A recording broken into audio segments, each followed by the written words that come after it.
going on, everyone, and welcome to Movie Emporium's movie review of Palm Springs, the newest Hulu original movie that's directed by Max Barbacow and is produced by The Lonely Island. Before we begin this actual review, please hit that subscribe button if you like my channel, hit the notification bell at the top to find out what's coming next, and comment below on any video that you watch, including this one. So before we actually begin the review, I will spoil a couple things. In order to talk about this movie, you do unfortunately have to spoil a few things. But go see this film if you haven't or are interested, and then please come back and watch this review. So the story of Palm Springs is the story of Niles and Sarah, who are played by Andy Samberg and Christine Milioti. They are two people that are almost like a kindred spirit of one another, because Andy Samberg is one of those people that is very rambunctious. He drinks a lot. He causes a lot of issues. And Sarah is the black sheep of her family. Her stepsister is getting married. That's the reason everybody's in Palm Springs. And, she just doesn't seem to have a grasp on her life. And it's a really kind of, normalcy when it comes to people in families. There's always seems like there's a black sheep in that family. And her parents, father is played by Peter Gallagher, and her brother-in-law is played by Tyler Hoechlin. And she's just not, with it. She's drinking a bunch of wine. She's supposed to give a speech. She can't do it, so on and so forth. Well, as things do, Niles catches her attention and they start to form a chemistry relationship. Not necessarily like to be a boyfriend girlfriend, more of like a hookup type of relationship. And the other problem is Niles' girlfriend is cheating on him, so there's that thing. And one night during this night, they end up in the middle of the desert, and Niles is attacked by a guy named Roy. Now, Roy, of course, is played by J.K. Simmons, and he becomes a major character in this movie, but we'll talk about that in a couple minutes. And so they end up near this cave. Niles been shot by a couple arrows. He walks into the cave, and so does Sarah's character, Christine Milioti's character. And she wakes up the next day, and she is literally in the same place. Same thing with Niles, in the same place. Not only are they in the same place, but we're introducing to a Groundhog Day effect, similar to what Bill Murray had to deal with. And so that's this movie. That's this movie about these two people, including Roy, who have to literally live the same day over and over and over. But the thing is, because they actually have each other to kind of fall back on, they're able to kind of develop the relationship. It becomes a blossoming romantic relationship, and they start to learn about each other and learn about the histories behind who they are and what they've done, what Andy Samberg's character has done through most of the time he's had to deal with this, why Roy is always trying to kill him. It's a really interesting take on that idea, as well as being a romantic comedy. And this is a very dramatic, different take for Andy Samberg, who's known like Jim Carrey and Adam Sandler for doing outlandish stuff.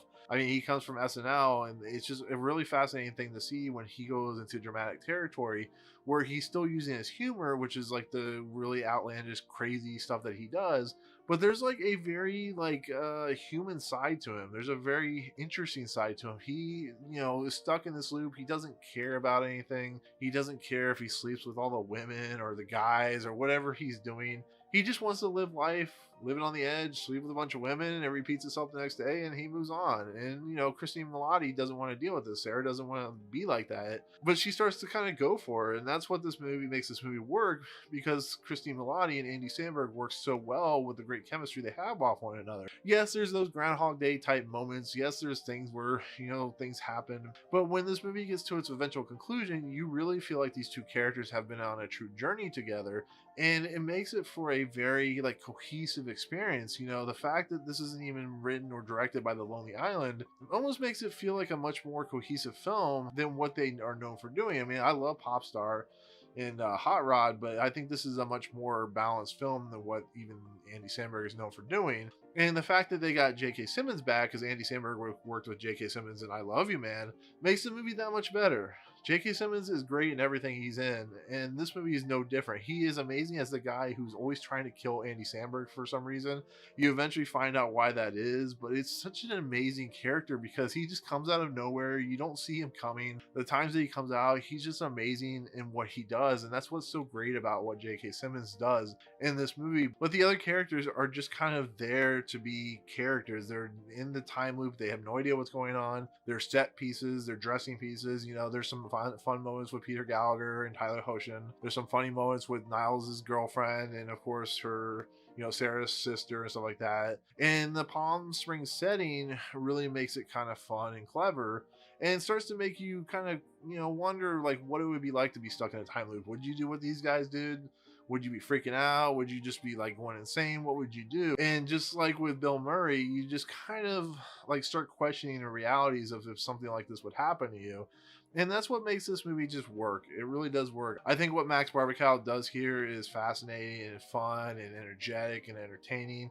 He uses Andy Samberg to his strengths as well as stuff he's never done before. He pushes him into new territory. It's really nice to see. Will Ferrell, like Andy Samberg, is really outrageous, and when you can harness that dramatic energy to it, it really does work. And yes, this movie has some of the beat by beat motions of a romantic comedy, but when the characters are as strong as they are written in this movie, it's great. It's fun. It's entertaining. This is one of the most pleasurable, one of the most like entertaining movies I've seen this year. It's one of those movies that kind of don't see coming out of nowhere, and it's been like that all year, where just movies that you don't really think about have this like weird lease on kind of making you feel good about watching movies, with the current state of affairs that's going on. So yeah, Palm Springs is a delight of a movie. It really is. It's very, very vulgar and kind of goofy, and it's like trying to sci-fi material, but I think overall, I think it's a good film.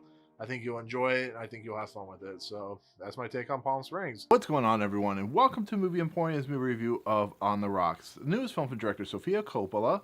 Before we begin, hey, if you like my channel, cool, hit the subscribe button to join Movie Emporium. Hit that notification bell at the top to find out what's coming next. Hey, if you like any of my videos, cool, hit that like button, as well as commenting below on any video that you watch, including this one. So before I actually begin my review, I just want to let you know that I did screen this through the New York Film Festival virtual cinema route, so I did get to see this early. It doesn't come out till, I think, October 23rd on Apple TV+. But yeah, so with that said, this is the newest film from Sofia Coppola, who is Francis Ford Coppola's daughter. She has had an interesting ride as a director, because she started out with Virgin Suicides, and then she made Lost in Translation. Lost in Translation is one of the best films to come out in the last 20 years. It really is. It has such an understated performance from Bill Murray and Scarlett Johansson that you cannot not help but love it. It's set in Japan. It's beautiful. It's gorgeous. It has a romance that is not necessarily physical, but just it's chaotic and awesome. It's really a great movie. And then Sofia Coppola kept making movies, and nothing really captured the spirit of that movie. You had like The Bling Ring and The Beguiled and Somewhere and so on and so forth. But it seems like that every time that she works with Bill Murray, she directed the Very Merry Christmas, there is a spark that runs through her life. There's a spark that runs through her writing. And so we have a new film, an actual feature film with Bill Murray in it. And it also has Rashida Jones playing his daughter. And this story basically, Rashida Jones has a family. She's married to Marlon Wayans, and she is basically in a rush. She can't write a book because she's a writer. Her husband's gone all the time. She has to take care of her kids. It's a typical family life, but she is strange. You can tell she's stressed. You can tell she feels at odds and stuff like that. And then one night when her husband comes home, he mistakes her for somebody else because he's really tired. And it sets an adventure off where she kind of gets with her father, who's played by Bill Murray, and they start to kind of investigate whether Marlon Wayans' character is cheating on her. And it becomes just like this adventure of these two characters who don't really have a great relationship. Bill Murray is a playboy. He's a guy that can hit on all the women. He's complete opposite of like he was in Lost in Translation, but he feels like the kind of character that you would see in like Meatballs or something like that, or a much older Bill Murray in that type of scenario. And they just start to investigate. They start following him and all that good stuff. And the two characters, that's the two main focus characters, because it's similar to Lost in Translation with Giovanni Ribisi. Marlon Wayans is kind of put off to the side. He's there every once in a while, but because he's trying to do a startup company, he's just so busy that he's never there through half the movie. And with that said, I was really excited to see this movie. The trailer came out, I think, a couple weeks ago or a month ago or whatever. I actually completely forgot that Sofia Coppola and Bill Murray were doing another movie together, and the trailer was awesome. I love the feel and I love the kind of nature of the trailer. I got excited by this movie, and I got a chance to watch it in a month early, and the movie doesn't hit the highs of Lost in Translation, but Rashida Jones is always fantastic in everything she's in. Ever since Parks and Rec and I Love You, Man, she just has a great aura about her, a great physical presence. She pops off the screen. She really truly feels like a mother who's just really strained, and I always feel like her character, or her as an actress, is always a great supporting actress, but she's never given the breathing room to be the actual main focus of a movie. And in this movie, she's just fantastic as just a very understated character, as somebody who is getting pushed in these scenarios. She loves her husband, she loves her kids, who are adorable in this movie, the kids that are in this movie. To see her kind of, deal with the kids and try and write. And then Jenny Slate's in this movie as one of the most obnoxious but kind of scene-stealing characters in this movie, as somebody who's just going 900 miles a minute when she's talking. You could tell that Rashida Jones just doesn't want to deal with her character and stuff like that. But I think the movie really focuses well on her character, and I think the writing for her character from Sofia Coppola is fantastic. It really is. But we cannot not talk about this movie without talking about Bill Murray, and once again, Bill Murray is fantastic. Yes, he's 70 years old, but his physical ability to just make you feel excited and happy watching him, this feels like a Bill Murray that you saw, in the 80s and 90s, the physical ability to just do weird and crazy stuff. The fact that he's like a complete opposite of what he was playing in Lost in Translation, how he's a guy that really truly regrets his life, but is so just excited because he's a very manly playboy who just knows how to work the system. It's a really kind of interesting character arc. Is it an Oscar-worthy performance? No, not really. None of these characters are really Oscar-worthy performances, but I think the chemistry between him and Rashida Jones just works so well that when Bill Murray does his manic, characters that he is known for doing, I think it really does work. I think when when he's just sitting there, there's a scene where he comes in like a red convertible. It's really funny. I won't spoil the scene, but it's just like a really funny kind of, that's what Bill Murray would do in this scenario, and that's why Bill Murray is just one of the great actors of our time, because he knows how to get a good-natured laugh out of a role. And because this movie is dealing with some dark subject matter with cheating spouses and stuff like that, possible cheating spouses, just to see Bill Murray's character kind of push Rashida Jones into this scenario and to watch him and how he's playing it out, it really is a lot of fun. So overall, I think the movie's enjoyable. I think when it hits Apple TV Plus, I think it's definitely a recommend. I think you'll have fun with it. It won't probably win any Oscars. Maybe, well, I don't know. It's how are the Academy votes. But I think this is a good return to form for Sofia Coppola. I think after all the movies that she's done that haven't been well received, I think this fits closest to what she was going for with Lost in Translation, with the cinematography and the music, which is by Phoenix, and the comedy and just the quiet moments. I do think it works, and it's a very beautiful movie too. So what's going on, everyone, and welcome to Movie Emporium's movie review of Sound of Metal, the newest film from director Darius Marder. Before we begin, if you like my channel, cool, hit the subscribe button to join Movie Emporium, hit that notification bell at the top to find what's coming next. If you like any of these videos, awesome, hit that like button and comment below on any video that you watch, including this one. So because of the current pandemic, most film festivals have gone virtual. So the Miami Gems Festival, which shows a lot of the Academy Possibility Award nominations, come out and premiere at this festival, as they like to do at a lot of other festivals. And so this movie, Sound of Metal, is a movie that is in contention for a possible Academy Award nomination for maybe possibly Riz Ahmed. And this movie is a movie I didn't really know much about, to be fairly honest. I knew it was directed by the writer of The Place Beyond the Pines. I knew it was produced by Derek Cianfrance, but I knew nothing about it. After talking to a couple YouTubers, I heard some really good things about it. I saw the trailer. I really thought it was kind of interesting. So when I went into watching this movie, when I went into kind of the idea of this movie is in essence a true horror story. Not in the essence of like, people are dying, brutal attacker and stuff like that. It's the idea of one man who is passionate about what he does, that is providing for, his girlfriend and stuff like that, having to lose the one thing he needs, which is his hearing. And to watch him go on this journey, the Ruben character, and having to deal with what he has to deal with is quite remarkable. This is an Oscar level performance from Riz Ahmed. It really is. This is a guy who is truly not understanding the plight that he is in, but when he comes around true, real deaf people, which in this movie, the people that he encounters are all actually deaf, and it really shows in the honest nature of their performances. You truly see a man who transforms throughout this movie in coming to the realization that he can't be the same person he used to be. And watching him kind of go through the trials and tribulations of that is really a powerful thing. I think what Darius Marder is doing here is really incredible work, directing a fantastic actor like Riz Ahmed. And then you have Paul Raci, who is also doing Oscar level work as a guy who is committed to these people that live in this like almost halfway house type situation. And to watch Riz Ahmed's character, kind of play off one of them is really a fascinating thing. I think when you use real life people that have the condition that this movie is portraying and you do it in a respectable nature, you will get great performances out of everyone. You get true to nature performances, you get honest performances, and you get the ability for Riz Ahmed to really kind of blossom into a much better person than he is when he starts out, because how he starts out to how he eventually concludes is a character arc that is really it really needs to work and really needs to kind of perform well. So like I said, Riz Ahmed is really really good in this. Matthew Almarek pops up as Lou's dad in this movie. He's always good in whatever he does. I think he was in the Diving Bell and the Butterfly, which is his best role. But Olivia Cooke, who's in this for a very little amount of time, I think about 20-30 minutes of screen time, is pretty good, but she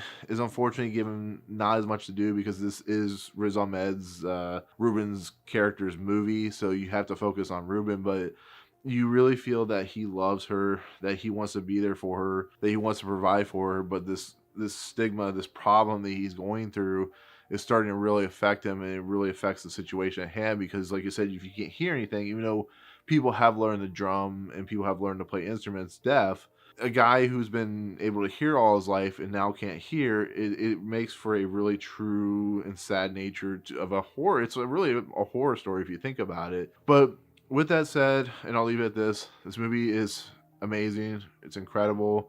It has great performances and gives you a topic, an idea that you have seen before. But as long as it's done well, like it is here, I think you will enjoy it. So this movie pops up on Amazon Prime, I think, in December, if I remember right. But it's a movie I definitely recommend. Definitely keep an eye out for it when it does release. So what's going on, everyone, and welcome to Movie Emporium's movie review of The Father, the newest film from director Florian Zeller. Before we begin, hey, if you like my channel, hit the subscribe button to join Movie Emporium. Hit that notification bell at the top to find what's coming next. If you like any of the videos, awesome. Hit that like button and comment below on any video you watch, including this one. So The Father tells the story of a man named Anthony, who is played by, of course, Anthony Hopkins. He has onset dementia. And throughout this movie, his daughter, who is played by Olivia Colman, who plays Anne, has been basically taking care of him as the Anthony character is starting to kind of lose his grip on reality. And in the process, this movie basically shows us what happens to a certain individual when their basis of reality starts kind of going in the dimension space. So we actually see this movie from Anthony Hopkins' perspective. So things that are starting to happen in this movie aren't necessarily coherent, aren't necessarily whole. Olivia Williams pops up, Margaret Teese pops up, Rufus Sewell, Imogen Poots. They all start popping up in different weird place and aspects. Time seems to be kind of out of place. Just everything doesn't seem to fit perfectly in this world.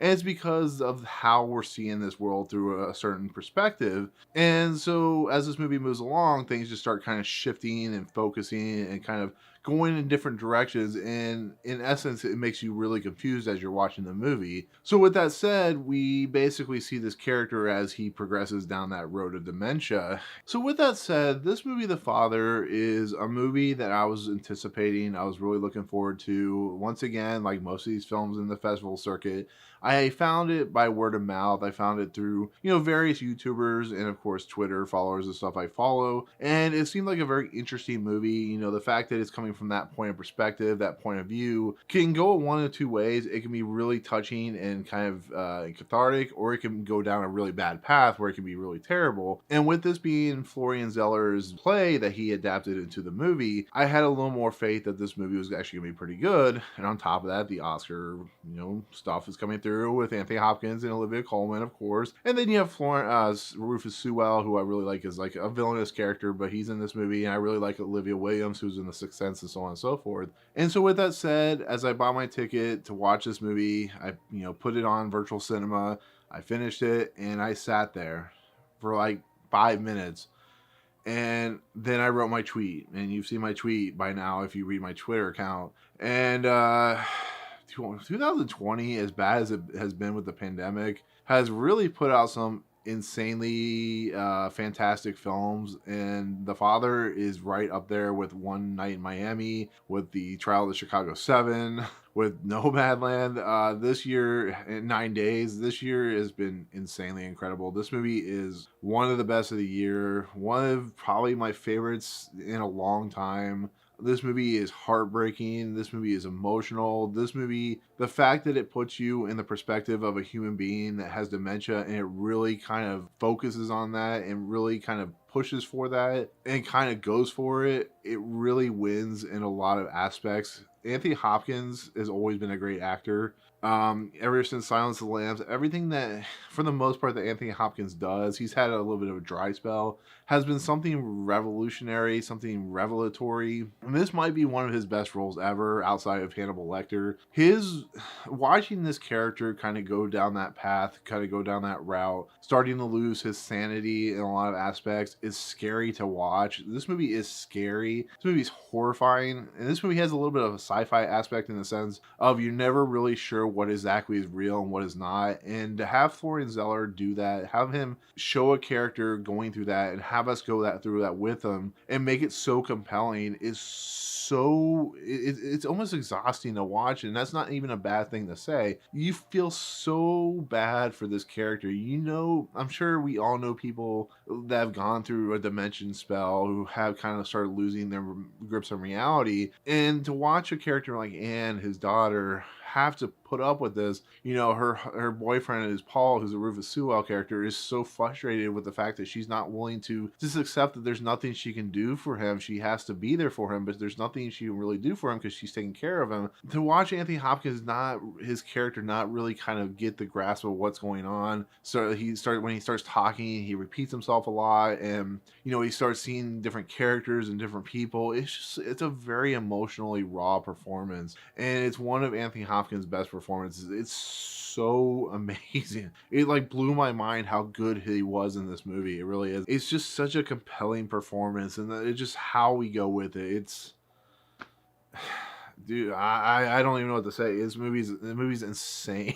It really is. It's so thought-provoking and compelling. And then you throw in Olivia Colman into this movie, who just recently won an Oscar for The Favorite, and she was really good in that. And just to watch her emotionally kind of crack and break and start forcefully trying to do everything in her power, and then because we're seeing it from his point of view, we're not really seeing every perspective. We're not seeing the whole story, because how can we when we're in his head? We really don't know how dark and deep and emotional this character had to go to deal with what she does, and to see her at the end of this movie and what she has to do to kind of move on with her life. It's just, to see every aspect of it, it's just such a character breakdown. It's such an emotionally raw performance as well, that these two characters they lift a movie that's only 95 minutes long and feels like a lifetime's worth of just wondrous performances. It really is. And everybody else is great in this movie, but these two character performances are some of the best of the year, if not some of the best of the year. It's really insane to really kind of talk about, because you go, oh, that must be Oscar bait, or that must be them trying to get Anthony Hopkins another Oscar. No, these performances are magnificent.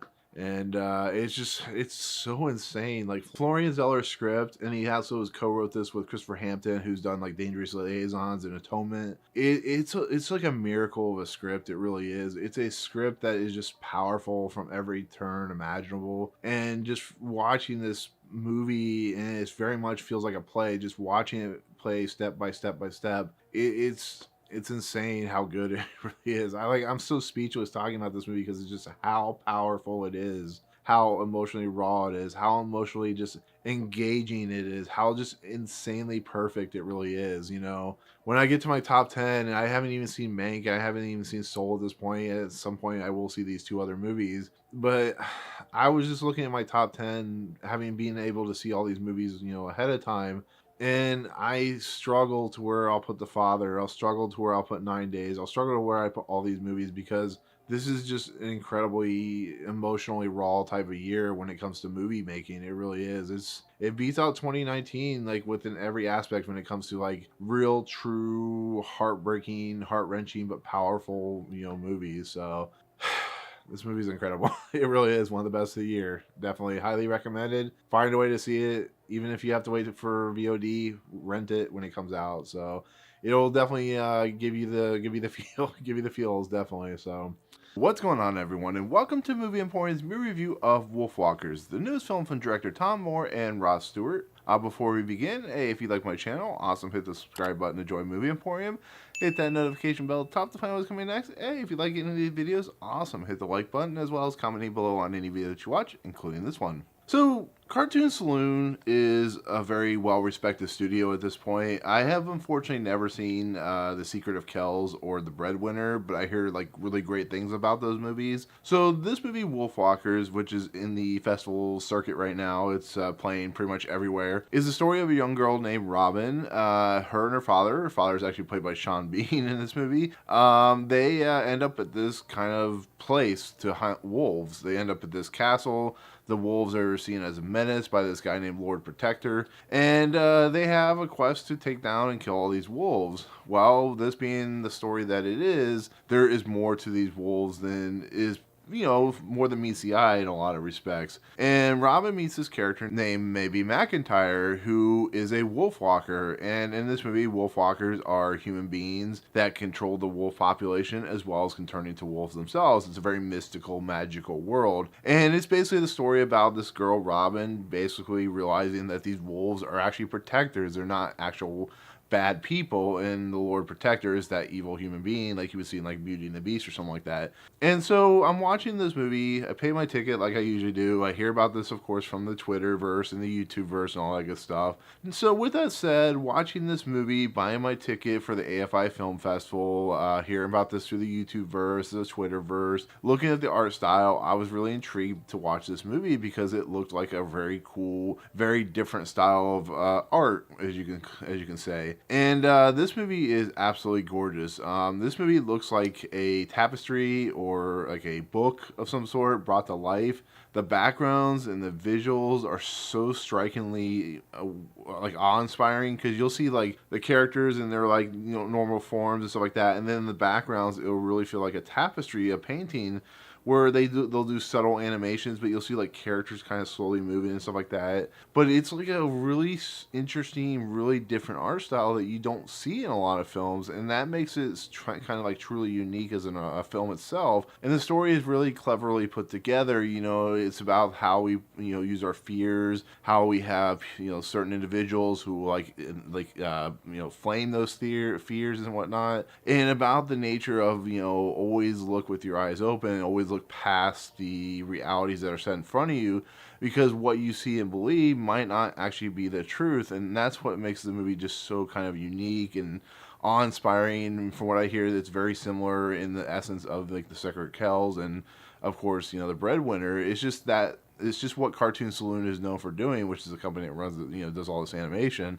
And it's a very unique film. It really is. But I think the movie just is a very gorgeous, very beautiful, very ostentatious type of film. Has great characters, has great acting. You know, the Lord Protector character is very, very menacing, and just to watch these like transformations in this movie from the characters turning into wolves, how the wolves are almost like puppy dogs in a lot of ways with how they are handled, how they are controlled, how this movie does have a really unique and really fun message, but really kind of a lesson to just look past, you know, what we see in front of us, is really kind of an awe-inspiring take. So I really truly think this is a great film. I think it's, again, an Oscar nomination film in the, you know, like animation category. It truly gives you the sense of a studio that is on a different level of filmmaking. You know, the studio should be commended like Pixar's commended, just how they take these kind of creative abilities, they take these creative ideas. You know, this is based off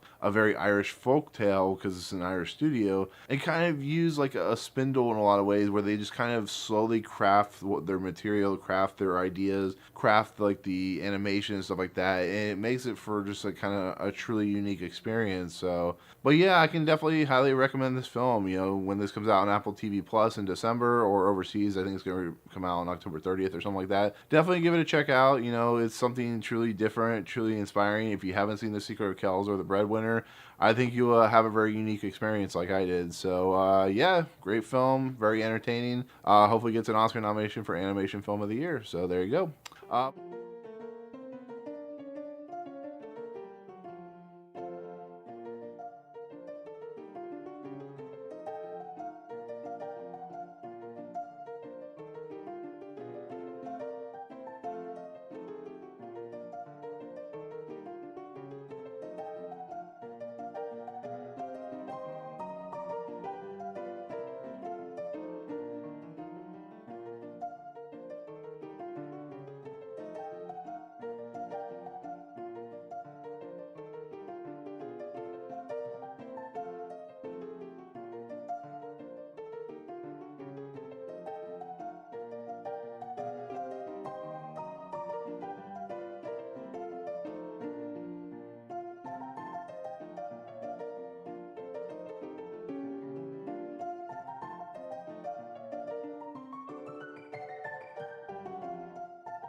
What's going on, everyone? Welcome to Movie Emporium's reaction to the Oscar nominations. Yearly tradition I've been doing for like the last 3 years now.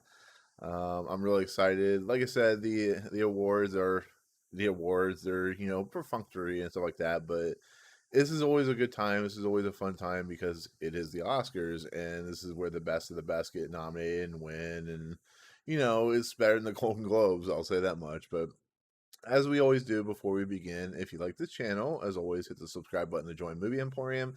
Hit that notification bell at the top to find out what's coming next. And, of course, comment below on any video you watch, including this one. Actually, always hit that like button, too. I always forget that. But yeah, this has been a very interesting year for the Oscars. It's coming late this year. It's arriving late this year for the simple fact that they pushed it back. So, more movies could get their, into hands of people who are watching them, who are voting.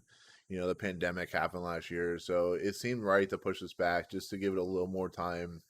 Now that we got stuff like the Mauritanian was able to get in there at the last moment to, get its awards, on hand awards, particular situation. And, excuse me. And it's been a crazy year. It really has. Like I said before, I probably said in another live stream, I've watched more movies in the last year that are awards contenders than I have ever have in my entire life. And a lot of these movies that will get nominated, I saw many months ago. It's not, I'm not like tooting my own horn, but it's a really cool experience because you can actually talk about them. You can actually talk about why you like them, and you can actually put them in your top 10.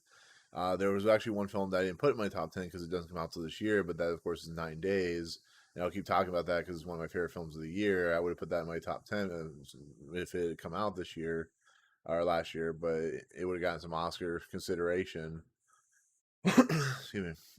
But it's been a pretty crazy year. You have a lot of streaming services that are going to get a lot of awards like Netflix and Amazon and Hulu, and it's going to be just an all around crazy, crazy kind of Oscar season because a lot of these movies didn't have to have runs in theaters because the theaters weren't open. So, in about, I would say, was this 35, 45, 55, about 50 minutes, we'll find out what gets nominated. It's probably going to be not a lot of surprises. If there's any surprises, they'll be in like the, best actress or best supporting actress or best picture and stuff like that. And the one thing that I'm finding funny is if Glenn Close gets nominated for Hillbilly Elegy, which I think she will, she'll have gotten a nomination for the same role in the Razzies as well as the Academy Awards. But I don't know with the Razzie nomination. I don't know if that put off Oscar, people that they're worried about because, to be fairly honest, a lot of times these Oscar voters who are people of the industry don't watch a lot of these films and are going sometimes based off the person involved. So maybe Glenn Close will get a nomination, and she deserves a win eventually. I don't know, she's not going to get it this year, unfortunately, but she deserves a win.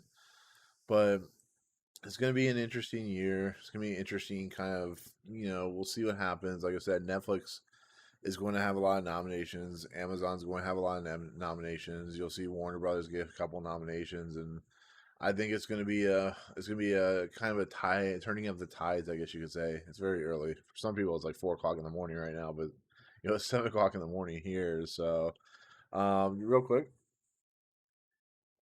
right before the stream starts of the actual Oscar, which I'm doing through YouTube, I will take a quick 5-minute break just to use the restroom and drink some water, get some more water and stuff like that, just so I don't have to be like a racehorse or something like that. So. But what I'm going to do is just kind of go one by one through each award, who they think is going to be nominated, and I'm going to use Variety's Oscar predictions because it's been one of my favorite sites the entire Oscar preseason. Just with who they think is going to get nominated. It's been fluctuating so dramatically as the movies start coming out. 6 months ago, who would have thought Borat, the subsequent movie film, would have gotten some true Oscar consideration? I mean, we're talking about like screenplay and Maria Bakalova getting an Oscar nomination most likely. And so it's stuff like that you just never can predict. I mean, look at Uncle Frank and Hillbilly Elegy. Those were like top contenders for Oscars. And now, outside of Glenn Close and maybe Paul Bettany, there's not even consideration for them anymore because they're really not great films, to be fairly honest. So, but with that said, I'm going to switch over. Excuse me. Sorry about my coughing, by the way. It's a thing that happens, unfortunately. I think it's this one. Yeah. Okay, so this is from, like I said, Variety. It's written by Clayton Davis. It also has other people who are involved with it, but Clayton Davis is the main contributor. And what's nice about this is it gives you kind of all this preseason stuff, all the regular season stuff. It finally has like a condensed version of what they think is going to be nominated. And I'm going to give you my thoughts and predictions of what I think is going to be nominated as well. But I don't want to start with Best Picture. I want to go down to, I'm just going to randomly choose one. Let's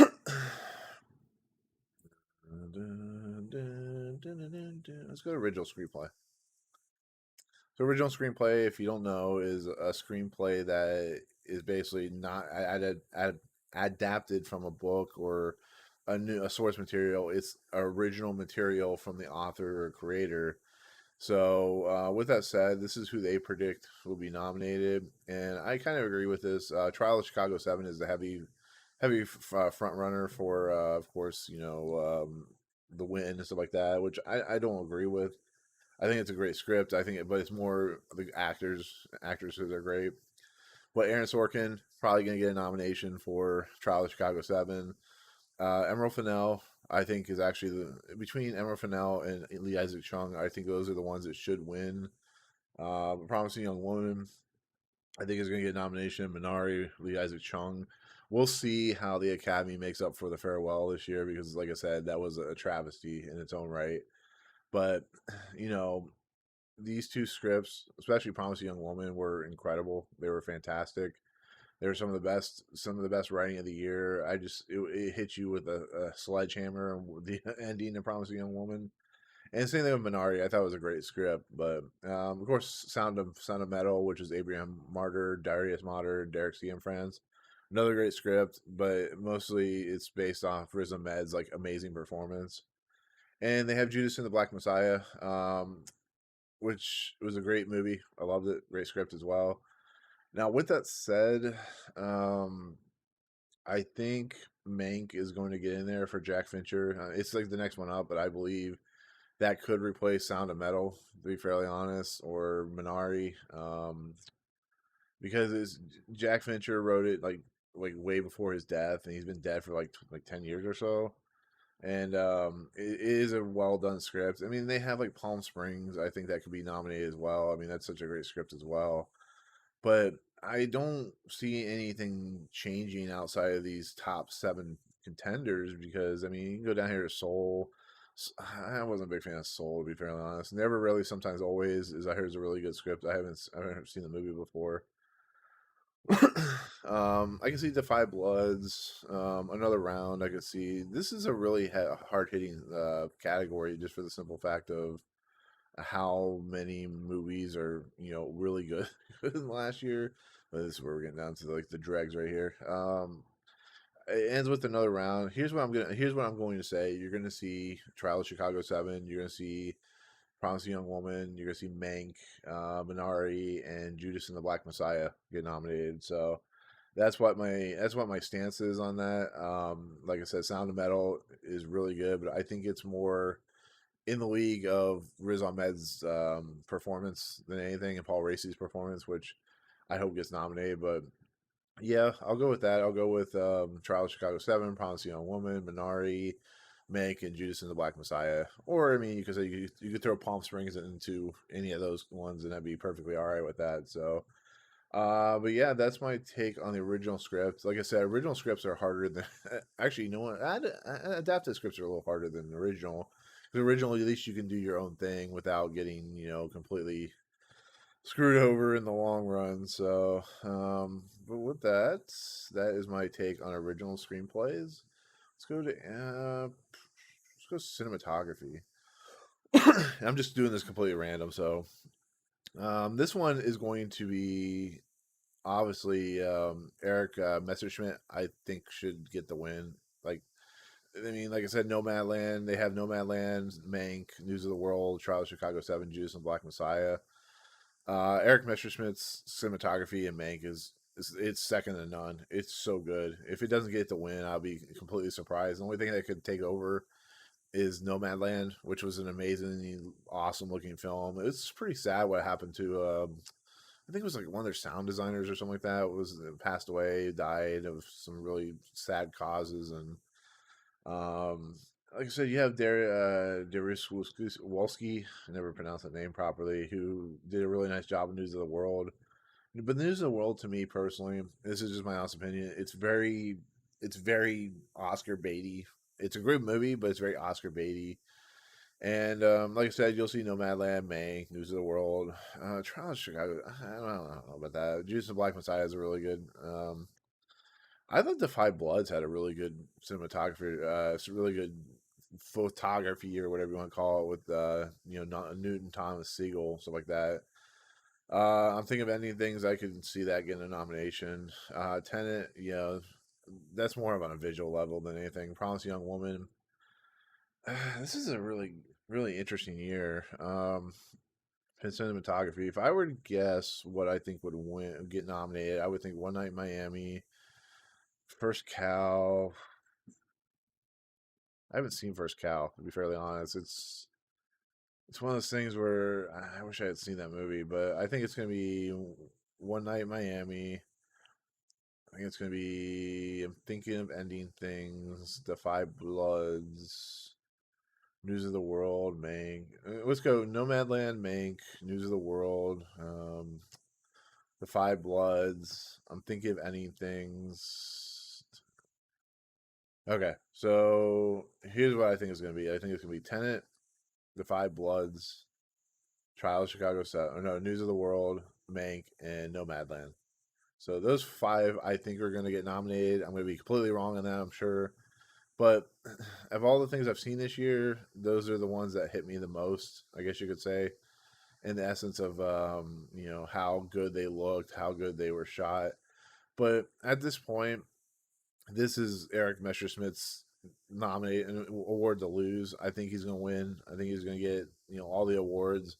If he doesn't, if he gets like if this doesn't get nominated for best cinematography, I'm gonna be completely just kind of why the Oscars don't mean anything this year, because it's like when the Won't You Be My Neighbor got taken out of the best documentary category. It's like, why even bother anymore? You're kind of putting yourself in a corner. So, but excuse me. I don't know. Zendaya. Welcome, Tom McCarthy. By the way, welcome this early morning. Zendaya is going to be interesting. If she gets nominated, I won't be upset. I haven't seen the movie. So like I said, I haven't had time to see it, which is a really weird thing for me to say. But we'll see what happens with her, whether she gets nominated or not. But I'll talk about that as the actress and supporting actress, whatever they're going for her. um, but yeah, Nomadland, Mank, News of the World, The Five Bloods, and Tenet. I think that's what's going to be. So that is cinematography. And random pick. I almost just like close my eyes, just like there. Let's go to original song, which is one of the categories I'm never really good with. Okay. So, One Night in Miami, Speak Now, it's a given. Life Ahead, I see it's based scene, but I think it's Iocene, Losine. These seem to be like the top contenders. Fight for You, which is an amazing song. They have Husavik, Eurovision, which is a terrible movie, but people love that song for some reason. I have no idea. Let's see. This is, to be fairly honest, this isn't a really. This category is a little stacked in one particular way, and I picked Green. See, like you can have Wuhan Flu, Green, Make It Work. I don't think it's gonna get nominated, sadly. This is gonna be real quick. This is what I think is gonna get nominated. You're gonna have One Night in Miami, Life Ahead, Juice and the Black Messiah.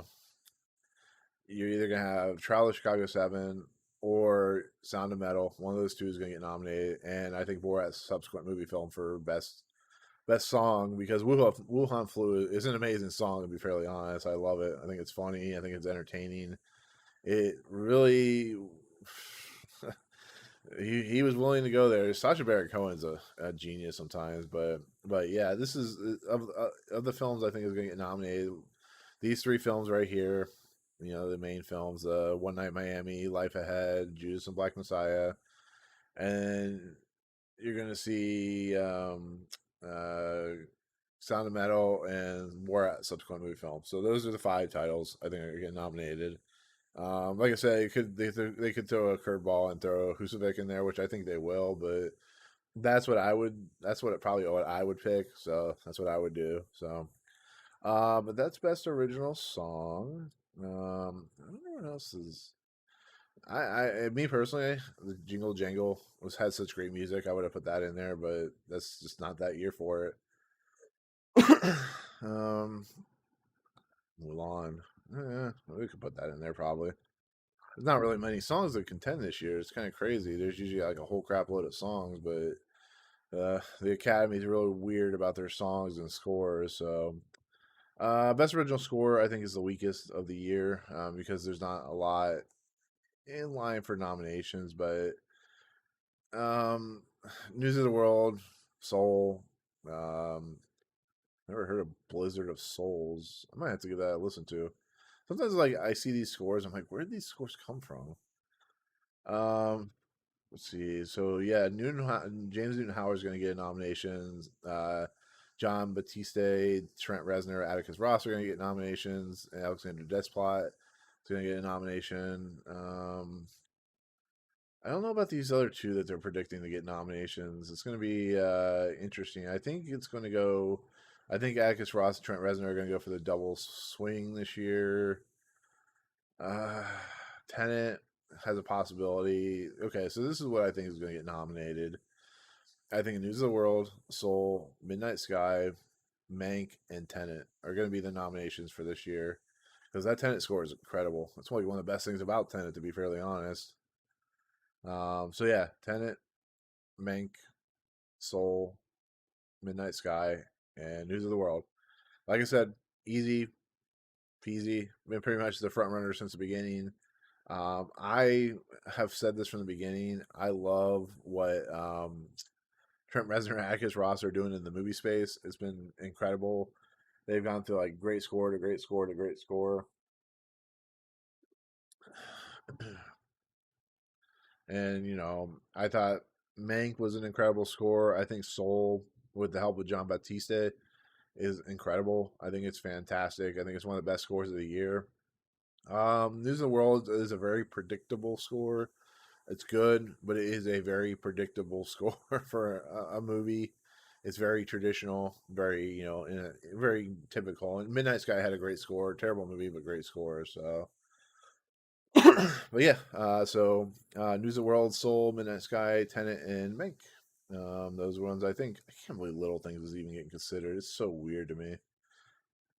But we'll move on and Night, Invisible Man, Jingle Jangle. I would nominate if I had a chance.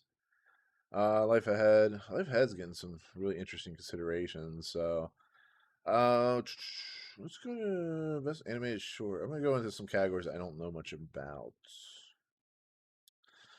So animated shorts. I'm really bad at this because I probably haven't seen any of these. Out. Actually, I have seen Out. That's an incredibly moving short. It really is.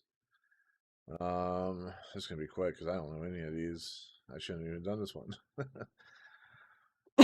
I'll just go with what they have because I really don't know. Like I said, Owl is a really one of the best things that came out last year. So we'll move on because I really don't know much about these. This is the problem with the short categories. I don't know much about them. So with that said, we'll move on to a different category. Let's skip the shorts. Let's go to international feature. This is where another round is probably going to win. So they have another round, which I have not seen yet, which I eventually will get to see eventually. If it gets nominated, I will see it. I did see Two of Us many moons ago. Very good film. Had a interesting ending that I wasn't too high on, but the acting, the two actresses in the movie are incredible, and the nuanceness and the kind of sad nature of what is happening it was really good. Let's see, Cuelva Diaz, Ada. Don't know much about that one. Heard it's really good though. Man Who Sold His Skin. That's a new one. I don't know much about that one. Night of Kings. I did see at the Miami Gems Film Festival. Really, really good. Really hard to watch because it's very. It has its moments where it's really disturbing, but Collective, one of my favorite movies of the year. I've heard some really good things about La Llorona. I got to see that eventually. Um, it's not really going to be much of a. I think this is what I think. I think Dear Comrades. I think Collective. I think La Llorona. Those three. I think maybe Quo Vadis, Ida, another round. But here's what I think is going to be another round. Two of us. I think they're going to be very typical. La Llorona, Collective, and where was it? Dear Comrades. So that's it. Dear Comrades, Collective, La Llorona, uh, uh, either Quo never gonna pronounce this properly. Quo Vitis, another round. That's why I think it's gonna get nominated. So, thanks, Mal Music. Thank you so much for saying that. I hope you're enjoying what I'm saying so far. So, sorry about the coffee. If anybody's listening, I'm coughing. I apologize. It's a sad thing I have to deal with a lot of times, but that's why I have water. Like I said, if I haven't said already, about a few minutes before the actual stream of the Oscars, I'm gonna take a quick break, grab some water, more water, and use the restroom real quick. So I'm gonna give you a heads up on that.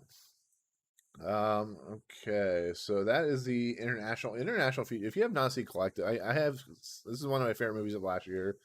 This movie is amazing, hard to watch, but it is an amazing film. Another round, like I said, I gotta see, but Collective, if you haven't seen it yet, definitely check it out. I'm probably gonna be wrong on these. I'll just let you know. Let's see. Documentary feature is what I think Collective is going to get nominated. Time is a pretty hard hitting documentary. I have seen that one. Truffle Hunters, I had a chance to see. I ran out of money at the film festivals that they were showing. It's amazing how much a film festival costs. By the way, when you do piecemeal, it's really expensive.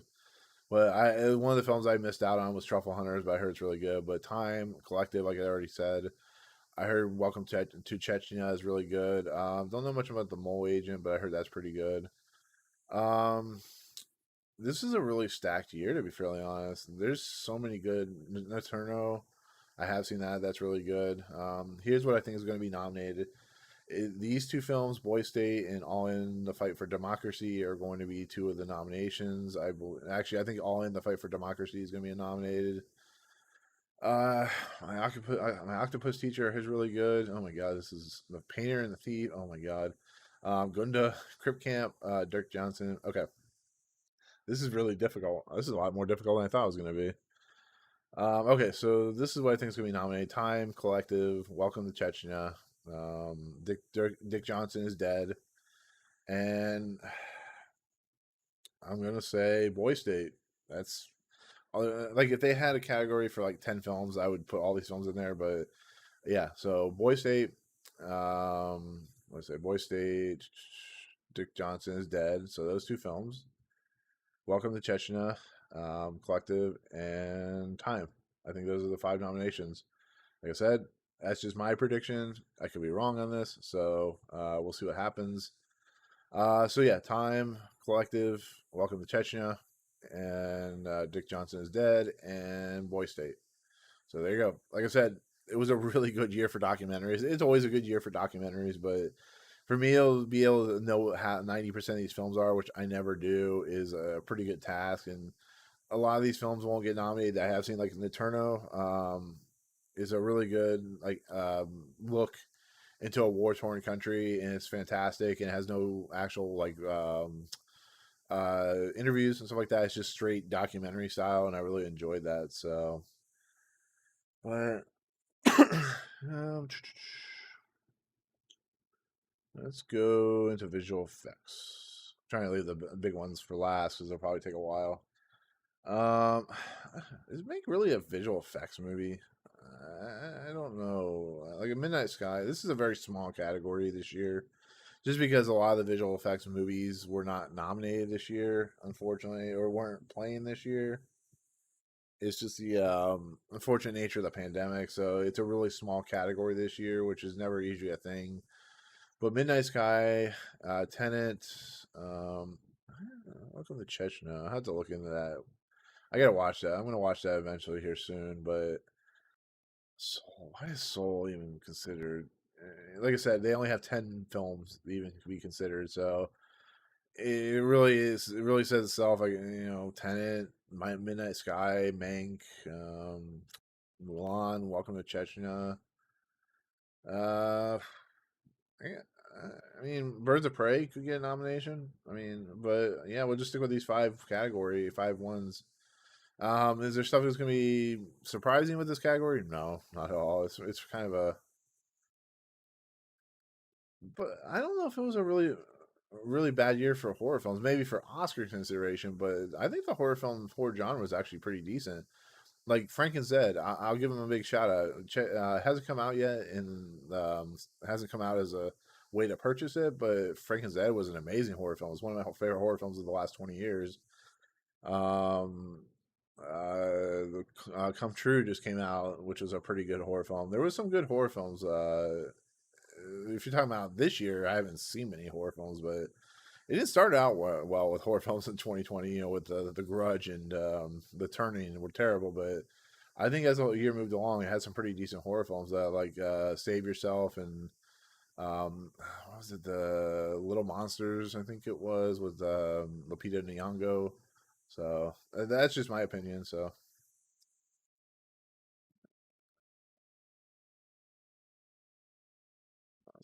okay, but yeah, when it comes,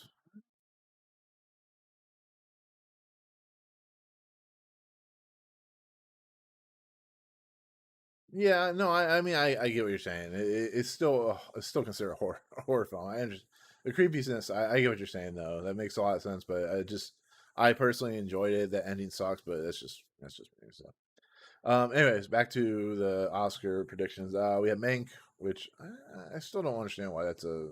This is how weak this category is this year. But we have Mank, Midnight Sky, Tenet, Mulan, Welcome to Chechnya. If Welcome to Chechnya doesn't get nominated, it'll be Birds of Prey or maybe Bloodshot, something like that. So, like I said, not a very competitive year. It would usually you would see like Shang Chi and Eternals and what was the other one? Black Widow would have been in there, and all these big budget films, but Fast Nine or F9 or whatever the hell they want to call it. So let's see. So we've done all that. So let's move. Let's go to animated feature. Animated feature was a good. It's a really small year, but it has some really good films. This is gonna be pretty straightforward. But Soul, Wolf Walkers are the top tier contenders.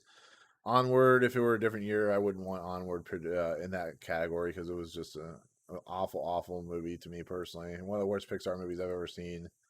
And that it's a shame because I like Pixar for the most part, but they every once in a while to do a Brave or the Good Dinosaur, and it's just the way it is. A lot of people liked Onward, I didn't, so that's just my personal opinion. But the Crude's a New Age actually was quite enjoyable. I really enjoyed that movie for what it was worth. I saw that the day my channel gained 1,000 subscribers, so it holds a special place in my heart. But that's not the reason I enjoy it. I think it's fun. It's not as good as the first movie, but I think it's an entertaining movie. So and then we have Shaun the Sheep. I love Shaun the Sheep. I have not been no. This movie isn't even released in the States for some reason. It's been out over a year. So maybe I have to get that VPN and watch it finally. But I really want to see it. I'm really surprised Over the Moon got knocked out according to Variety for Shaun the Sheep because people love Over the Moon. I wasn't high on it. Just it's just my personal opinion. Um, I honestly, reggaeton. I'm not a huge fan of soul either. I think what happened with Raya and the Last Dragon can kind of signified my not love for soul. I was not a huge fan of it, so doesn't mean it's a bad movie, but it's better than Onward, to be fairly honest. So Earwig. This is how bad the animation category is this year. Earwig and the Witch is supposed to be horrible. I have no interest in watching it, but it's supposed to be bad. um, wow. This Scoob and the. This is how you know the year's been small because of all the films that are, and even in the unranked. But yeah, I think it's gonna be pretty easy. You're gonna see Over the Moon, Crudes, Onward, Wolfwalkers, and Soul. Those are the 5 nominations. That's what I truly believe. I think is going to happen. It's going to be another huge year for Netflix when it comes to anime stuff as well. And if I were voting, I would definitely vote Wolfwalkers because it was my favorite movies of the year. It's an incredible film. It's a well done film. The people behind it, Tom Moore and Ross Stewart, did some incredible work, and it's a beautiful looking movie. It really is. It's one of the most amazing films I saw last year. So, but yeah, that's my prediction on that. So, let's see how much more time do we have? 24 minutes. So yeah, at the 7 minute mark, I'll take that quick break, like 5 minutes or so. So, okay. Oh, that's not the page I want to do. All right, let's start moving into the bigger categories. So, let's go. Um, Production design. Okay, let's do production design. Mank for production design. If you know what production design is, the production, the look and feel of the world that you're being presented. Mank definitely, News of the World, definitely. Ma Rainey's Black Bottom finally getting some kind of love, definitely. Tenet, definitely. Trial of Chicago 7, definitely. But like I said, Emma, Mulan, Midnight Sky. I don't know much about. I don't care much about that film. Promising Young Woman. Not really to me personally. Jingle Jangle should get a nomination for the production design. It's so good. Jingle's so good. So good. So if I could predict, it would be Emma, um, Ma Rainey's Black Bottom, News of the World, Mank, Trial of Chicago 7. I feel like I'm not invested in this category because it's just they're gonna pick, like I said, like Trial of Chicago 7, Tenet, stuff like that. I hope I'm a little wrong in this one, but we'll go Mank, News of the World, Ma Rainey's Black Bottom, Tenet, and Emma. So that is what I think production design. So and amazing, like production design unranked category. This is funny to me. This film French Exit, uh, right there. I had so much hope for that movie, and that movie just completely bombed for so many people. People hated that movie. Look, this is a good year for production design, though. So, costume design probably gonna be won by Emma. Costume, of course, costumes are always fun to watch. Mom Rainey's Black Bomb, of course, amazing costume design, very of its time. Chicago, 1927. Emma, Mank, Mulan, Promising Young Woman. That seems about right. Jingle Jangle should be nominated. That's my opinion because it's amazing. But yeah, this looks pretty straightforward. Ma Rainey's Black Bottom, Emma, Mank, Mulan, and I'm gonna throw a curveball and say Jingle Jangle. Screw it. I'm gonna be wrong, but you know what? Jingle Jangle deserves some kind of love that's not gonna get. So, but yeah, that's costuming. I'm trying to fast forward. Would it be amazing if Barb and Star got nominations? That'd be so awesome. Give Richard Cheese a nomination for I Love Boobies. It's such an amazing song. Visual effects, original score, we've done all the makeup and hairstyling. Give this to Birds of Prey. Already need Black Bottom. Hillbilly Elegy. What they did with Glenn Close is pretty amazing. Gloria's never saw it, never had any interest in seeing it. Tried it, watched 5 minutes, didn't like it. Birds of Prey, give it to Birds of Prey. Pinocchio, don't give it to Pinocchio. So yeah, you could throw what's it, hair and makeup. You could throw Mank or Emma in there. Be just fine. But Birds of Prey, Hillbilly Elegy, Ma Rainey's Black Bottom, Gloria's, and Emma. That's what I think. Have I done original screen? Yes, I have not adapted screenplay. Okay, adapted screenplay. Can't talk this morning. Adapted screenplay. Chloe Zhao's script for Nomadland, based off the book. It's there's no. I have weird issues with this. There's not really a story. It's Frances McDormand going from town to town to town, and there is some story stuff there.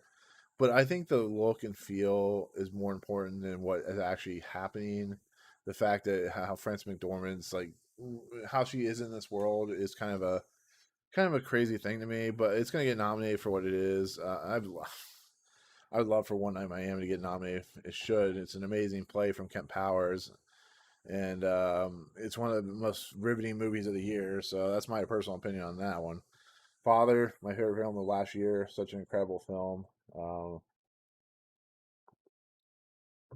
No, I didn't realize the Christopher Hampton, Florian Zeller one for Dangerous Liaisons, or maybe Christopher Hampton. I guess sometimes it's like, but anyways, the father.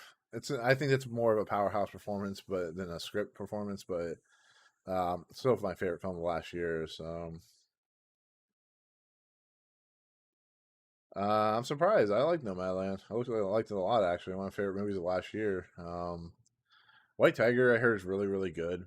I really did. I haven't seen it yet. I haven't seen a lot of films apparently. It's really weird, but I heard White Tiger is really good. Mauritanian's an incredible film. Tahir Rahimi is fantastic in it. I hope he gets an Oscar nomination. The script really good, but you got Ma Rainey's Black Bottom, which is like a powerhouse performance of a script. It's like a play on in film. Credible stuff. Um, let's see.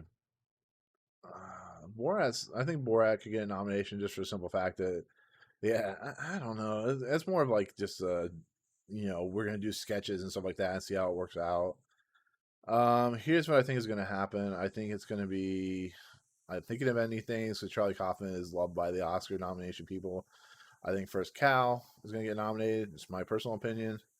I think Ma Rainey's Black Bottom is going to get nomination. I think One Night Miami is going to get nominated. And I think Nomadland is going to get nominated. So Nomadland, One Night Miami, Mauritanian, Ma Rainey's Black Bottom, and First Cow. Or let's take First Cow out. And I'm thinking of ending things. So those are the five I think are going to get nominated. So that is that. And let's go up the list. Let's start with supporting actress. Supporting actress is going to be a very interesting category. Yu Jung Yeon, I hope gets nominated. I think that was the grandmother, if I remember right. She was incredible in the film. Had a very interesting kind of story arc. I really loved. Olivia Colman, definitely, she was incredible in the father. Had a very heartbreaking performance. Going up against Anthony Hopkins, who had a career performance in this movie. Olivia Colman is one of the most fun actresses to watch in Hollywood because she's so excited every time you see her on screen. She looks like she's having so much fun with her career right now between The Crown and winning for The Favorite and stuff like that. So the one that's going to be huge is Maria Bakalova. She did some amazing work in the movie. You can't deny what she did. She went up and did some very with Rudolph Giuliani. It was just such a career defining performance. she took some balls to do what she did in this movie. So Amanda Seyfried is a very Oscar baity type of performance. I think she'll get nominated, but she won't win. It's that type of performance where it's an incredible performance, but it's just so overlooked by what everything that's happening right now. This is one that I hope gets nominated. Dominique Fishback, who was incredible in Judas and the Black Messiah. I really thought it was a very understated performance that didn't get a lot of love, but I think she was incredible in it. Jodie Foster, Mauritanian. After the Golden Globes, I think it's a very possible that she could get nominated. This is a very stacked year, actually. It's a very good year. You have Glenn Close, Helena Zingle, when Ellen Burstyn's not even in the talks for an Oscar nomination, it's really crazy. But I think she could pull it out.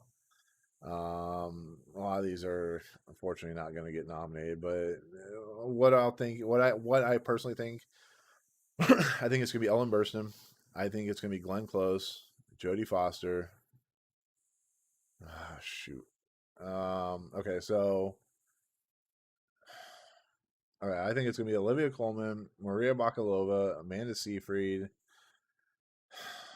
Man, this is really tough. Ellen Burstyn, Glenn Close, but like I said, they could go with Dominique Fishback. Any of these actresses that got nominated, I'd be incredibly happy with. But that's my personal opinion. I think it's Olivia Colman, Maria Bakalova, Amanda Seyfried, Glenn Close, Ellen Burstyn. Like I said, they could sub out Jodie Foster, or even Olivia Cook and be just fine. So, but yeah, so we'll go Ellen Burstyn, Glenn Close, Olivia Colman, Amanda Seyfried, and Maria Bakalova. And that's supporting actress. A very stacked year. I forgot how good that year was. So, okay, supporting actor. We have 14 minutes. Okay. Supporting actor, Daniel Kaluuya is going to be the automatic win for this year. Sacha Baron Cohen, Leslie Odom Jr., Paul Raci, and Bill. It's either going to be Frank Langella or Bill Murray. Could be many others in Trial of Chicago 7. But here's who I think is going to win. I think it's going to be Bill Murray, or who's going to be nominated. I think it's going to be Bill Murray. I think it's going to be Paul Raci, Leslie Odom Jr., Sacha Baron Cohen, and Daniel Kaluuya. Daniel Kaluuya is the automatic win for this year just because of the simple fact of how good he was in that film. He is incredibly a powerhouse performance. Only other person that could even come close to him is Sacha Baron Cohen at this point. But yeah, so we'll go with that. We'll go with Bill Murray, Paul Raci, Leslie Odom Jr., Sacha Baron Cohen, Daniel Kaluuya. Leslie Odom Jr., incredible. Kingsley Benadir, not going to be nominated this year, which is a shame. So, actually, it would be amazing if Alan S. Kim got nominated. That would be an amazingly holy crap moment. Best actress. What time do we have? This is also a pretty incredible year. Carey Mulligan was incredible in Promising Young Woman. Frances McDormand in Nomadland was probably close to winning. Viola Davis and Ma Rainey's Black Bottom, very much. This is pretty much where I would go with this list. Andra Day was incredible in a really crappy movie. She has a chance of winning the Oscar, to be fairly honest. After the Golden Globes, she has a huge chance of possibly winning. And Vanessa Kirby, who gave a very understated performance in Piece of a Woman, very hard to watch, but incredible performance. So yeah, this is where I'm heading to. Carey Mulligan, Frances McDormand, Viola Davis, Andra Day, and Vanessa Kirby. And you don't discount like Yuri Han, Sophia Loren, and Amy.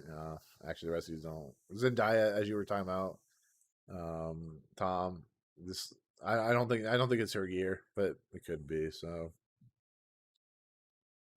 and best actress. I already talked about that. Crap. Go back.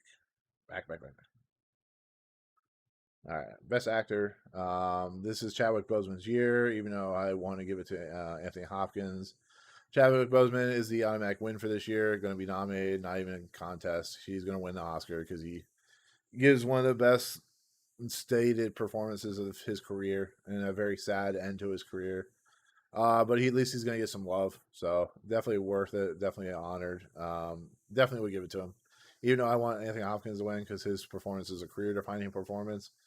Riz Ahmed, career-defining performance. Stephen Yeun, career-defining performance. Zahar Rahim, career-defining performance. You could throw. I think this is the sad part. I think they're going to throw Gary Oldman instead of Tahar Rahim, which I hope they don't, because that would be really sad and depressing. But these five, I predict are going to be nominated. But like I said, don't be surprised if Stephen Yeun or Tahar Rahim get pushed out for Gary Oldman. So that is Best Actor. Best Director. This is pretty standard. Chloe Zhao is probably going to win this year. If she doesn't, I'd be kind of surprised. Aaron Sorkin, of course, Trial of Chicago 7. Aaron Sorkin is just, he's an Oscar, love, whatever you want to call it. Lee Isaac Chung could possibly, Emerald Fennell, these two could get knocked out, possibly. Florian Zeller is probably going to get nominated. If I were to pick it, I would put Regina King in for Florian Zeller. That's my honest opinion. You can put David Fincher in there for Florian Zeller. That's just, but I think it's gonna be Regina King, Emerald Fennell, Lisa Isaac Chung, Aaron Sorkin, and Chloe Zhao. I mean, these nominations. The reason I'm going through them so quickly, even though they're the biggest predictions, are because they're so kind of locked in, like Chadwick Boseman and Daniel Kaluuya at this point. So, and the Best Picture category, I think, is going to be 10 nominations, or at least 9. It's going to be a stacked year for nominations, but Nomadland's most likely going to win. Trial of Chicago 7, Minari, Promising Young Woman, Sound of Metal. That could be an interesting, but it's going to be. I'm trying to think of what else. I would love. I haven't said much about Palm Springs, but I would love for Palm Springs to get nominated. Mauritanian would be good to get nominated, but I think it's going to be Mank, Judas and Black Messiah, One Night in Miami, The Father. I think Sound of Metal or Mank. Yeah, I already said Mank's already put in there. Is it? Actually, no. Oh, it is there, number 9. Ma Rainey's Black Bottom, Mank, Judas and Black Messiah, One Night in Miami, The Father, Sound of Metal could get pushed out for Mauritanian or The Five Bloods. Actually, Palm Springs, one of those 3. And the rest are pretty on point. Like I said, it's going to be between 7 and 10 films this year. I hope for 10 because there were some incredible films. So yeah, Nomadland is the top contender at this point. Trial of Chicago 7, Minari, Promising Young Woman, Sound of Metal. One of those could get pushed out for something else. Father, One Night in Miami, Judas and Black Messiah, Mank, and Ma Rainey's Black Bottom. And that's pretty much it on the categories. Like I said, I'm looking through other. You can see First Cow. Actually, First Cow could honestly get nominated for Best Picture. A lot of people love that film, so we'll see what happens. But with that said, I am going to take a small break to use the restroom. Like I said, I will be back in just a couple minutes, about 5 minutes, and yeah, give me just a couple minutes. I'll be right back. I just have to pee. So I'll be right back.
All right, so we are back now.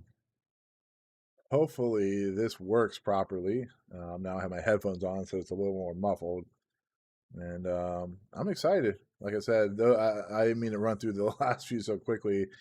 I get a little talkative when I get into the categories that really not much nobody knows about. So, talking about the bigger categories are a little redundant because they're pretty much set in stone at this point on who's going to get nominated. But like I said, Chadwick Boseman and Daniel Kaluuya are going to be nominated for nominate and win. It's just kind of a given, unfortunately. Not That's nothing bad about that. It's just the way it is.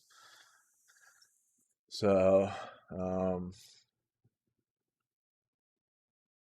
see, we have what 3 minutes or minute 30. I'm excited. Like I said, I'm never 100% excited for these things just because it's been a bad year with the pandemic and stuff like that. But I'm excited for to talk about this kind of stuff, to learn about what happens, and you know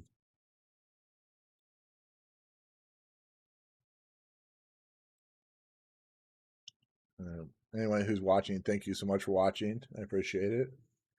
I hope I'm somewhat entertaining.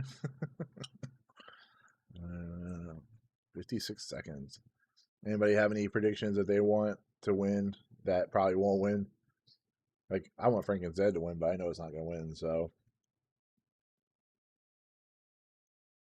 waiting for Oscars. Less than a minute. Yay! I'm so excited. I'm so excited. I just can't hide it. I think I lose control, but I think I like it. And if the volume or anything is not working properly, let me know. So.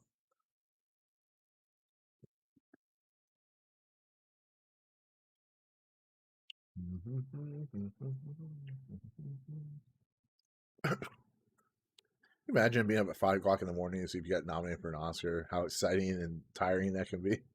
You've been up all night, like pacing back and forth.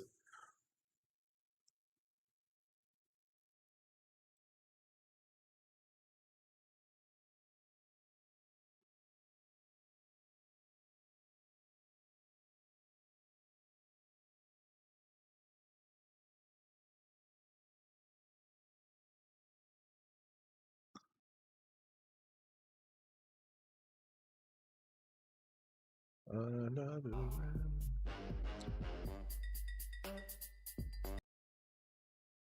All right, since they're playing music that might get copyrighted, I'm going to turn that off for a little bit. So we're starting in 3 minutes.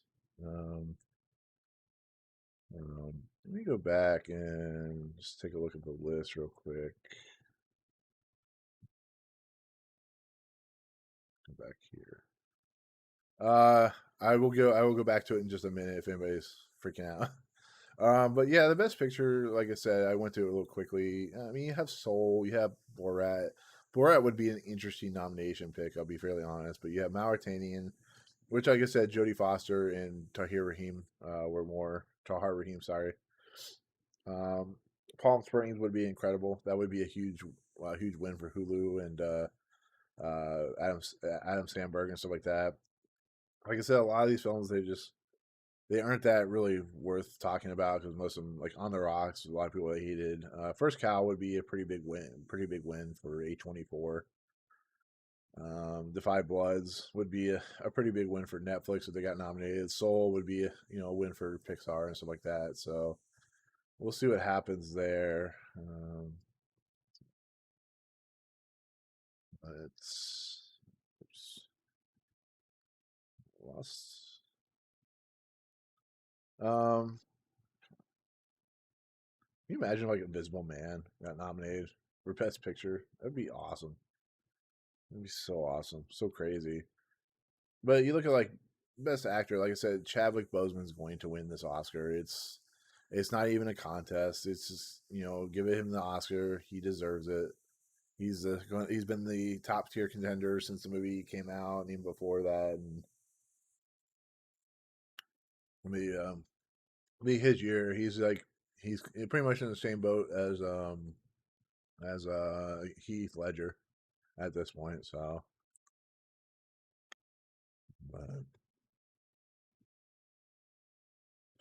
It's like Anthony Hopkins, Riz Ahmed. I hope he gets nominated. I hope Stephen Yeun gets nominated.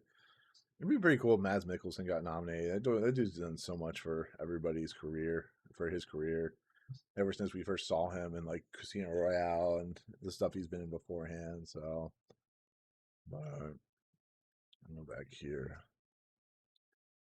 But once again, thank you everyone who's watched, who's been on my channel watching. I really appreciate it. I know it's not a lot of people, but you know, everybody who does watch or is watching, it really means a lot. So, so we only have a minute. And at 9 o'clock today, 9 a.m., I'll say this at the very end of the episode. I will have a new review posting for a movie called Calls. And I can't talk about it until 9 a.m., but it's a new program on Apple TV, and I think you'll want to check it out. And like I said, tonight at 9 a.m. or 9 p.m., I'll have my next review for Snowpiercer, which a lot of people seem to love my videos because they're very angry that I get to watch it early. They have no idea how I do it, but if you think about it, there's a reason for it. So that'll be at 9 p.m. tonight. Tashar, how you doing? Welcome. Thank you for coming on to my live stream to watch. Okay, so we are getting ready to go. Blackness. Space, the final frontier.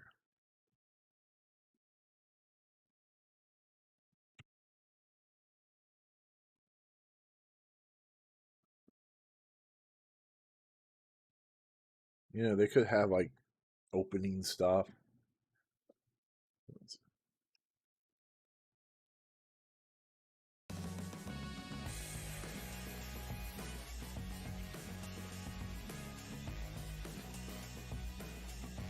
From Los Angeles, please welcome the President of the Academy, David Rubin. David Rubin. Good morning, everyone. I'm coming to you from the Academy Museum of Motion Pictures, at the entrance to the Oscars experience, where you'll soon be able to feel all the excitement of standing on the Oscar stage yourself. With the museum's official opening coming this fall, fans will explore behind the scenes of their favorite movies and discover the magic of filmmaking in person. This morning is an annual tradition when we announce the nominations for the Oscars. All the nominees are selected by members of the Academy, a diverse community of filmmakers from around the world. Before I turn it over to Priyanka Chopra Jonas and Nick Jonas, who are joining us live from London, I'm delighted to share that this year's Oscar ceremony will take place April 25th at both LA's historic That's such Union a long time Station from the nominations. and the landmark Dolby Theater. And now, it's time to deliver what you've all been waiting for, the nominees. Priyanka and Nick, over to you. What is with that gold suit? Holy cow. Thank you so much, David, and good morning. Although we're in London, so it's afternoon here. But regardless of the time of day, it's a moment that each of these nominees will never forget. Absolutely. First up, the nominees chosen by members of the Academy's Actors Branch. All right. Actress in a supporting role. Maria Bakalova in Borat's subsequent movie film. Delivery of prodigious bribe to American regime for make benefit once glorious nation of Oh, Kazakhstan. God. I think I had to say that through the whole time. Glenn Close in Hillbilly Elegy. This is nomination and a Razzie. Olivia Colman in The Father. Amanda Seyfried in Mank. And Ye Jung-un in Minari. They predicted it. Congratulations to all those nominees. Our next category is Best Costume Design, with nominees voted by the Academy's Costume Designers Branch. Emma. Ma Rainey's Black Bottom. Mank. If you're wondering, I'm typing the Mulan. nominations down. And Pinocchio.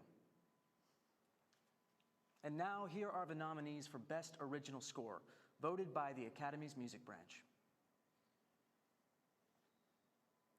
Defy Bloods. Wow. Nice. Mank. Nice. Minari. Nice. News of the World. And Soul. Yeah, double is so nomination. exciting. Nice. So fun. The Writers' Branch nominates screenplays in 2 award categories: Best Adapted Screenplay and Best Original Screenplay. First is Best Adapted Screenplay. Borat subsequent movie film, Nice. delivery of prodigious bribe to American regime for make She's like, benefit oh my once God, I had to read glorious this nation twice. of Kazakhstan. Sacha Baron Cohen, Anthony Hines, Dan God. Swimer, You forget how many Peter people worked on Baynham, this. Erica Rivinoya, Should just give it to Dan Borat Mazer, just to be done with it. Jenna Friedman, and Lee Kern. Story by Sacha Baron Cohen, Anthony Hines, Dan Jesper, if you're talking about Swimer, another and round, Nina I'm pretty Pedrath. sure it will be. I'm not sure about drunk. The Father, Christopher Hampton and Florian Zeller. Nomadland, Chloe Zhao. One Night in Miami, Yes. Kemp Powers. I hope this gets all the love. And The White Tiger, Ramin Wow. Berani. Ah, yes. Congrats, Ramin. Yay! And now the nominees for Best Original Screenplay. Judas and the Black Messiah, Will Burson and Shaka King.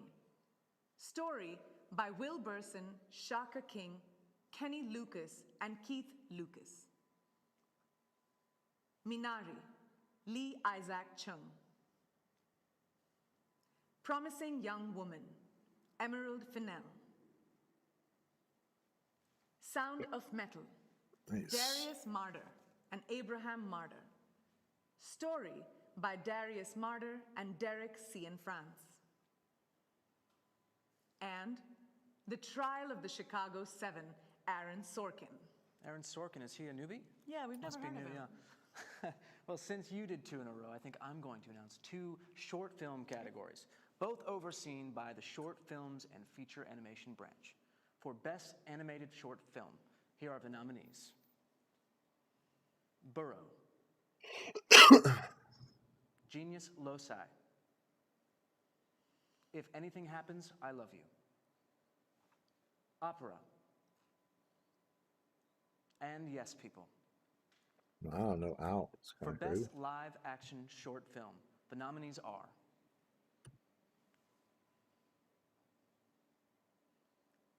Feeling Through,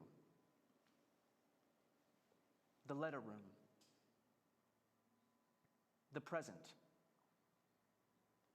Two Distant Strangers, and White Eye. Congratulations to everyone. Now, the nominees for an actor in a supporting role. They are Sacha Baron Cohen in The Trial of the Chicago Seven, Daniel Kaluuya in Judas and the Black Messiah, Leslie Odom Jr. in One Night in Miami, So far, what I was expecting. Paul Rassi in Sound of Yay, Metal, Paul Rassi. Woo! and Lakeith Excited. Stanfield in Judas Wow. and the Black Messiah. Wow. We Congratulations to still have him. more nominee announcements. We'll be Wow. back at 5:31 PDT. Stay tuned. Okay. So, okay. Very interesting. Very interesting. So, Lakeith Stanfield. That's pretty crazy. Best supporting actor. Wow.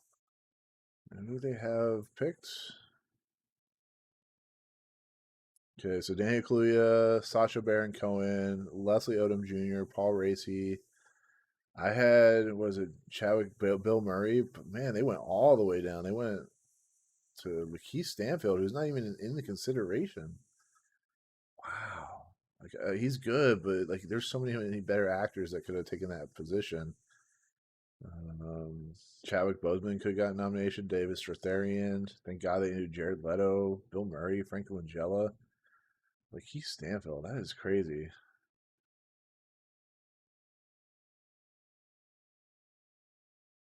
Man. Supporting actress Maria Bakalova, Glenn Close, Olivia Colman, Amanda Seyfried, Yujan Yoon, all predicted to be nominated. I can't believe Lakeith Stanfield got nominated. That's pretty awesome, actually. It's just Daniel Kaluuya and Lakeith Stanfield get nominated in the same year, and they're both in Get Out. It's pretty crazy. But yeah, they completely are on point with the except for Dominique Fishback. Glenn Close, I predicted was going to get nominated. Jodie Foster didn't get nominated, which is pretty interesting. Ray Tona, yeah, I get it. If you're not a big fan of, nominations, I like talking about them because they're fun and entertaining, and they give me something to talk about. To be fairly honest, so. But I get what you're coming at, so there's no harm, no foul on that. So, okay, so scripts original: Judas Black Messiah, Minari, Promising Young Woman, Sound of Metal, Trial of Chicago 7, pretty standard. White Tiger, pretty cool. I gotta watch that. I really do. If The Five Bloods gets nominated for Best Picture, I'm gonna have to do a video on that because I haven't done a video on that yet.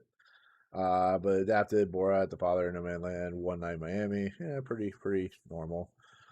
Score: The Five Bloods, pretty good. I was not expecting that, but Mank and Soul for double shots for Trent Reznor, Atticus Ross.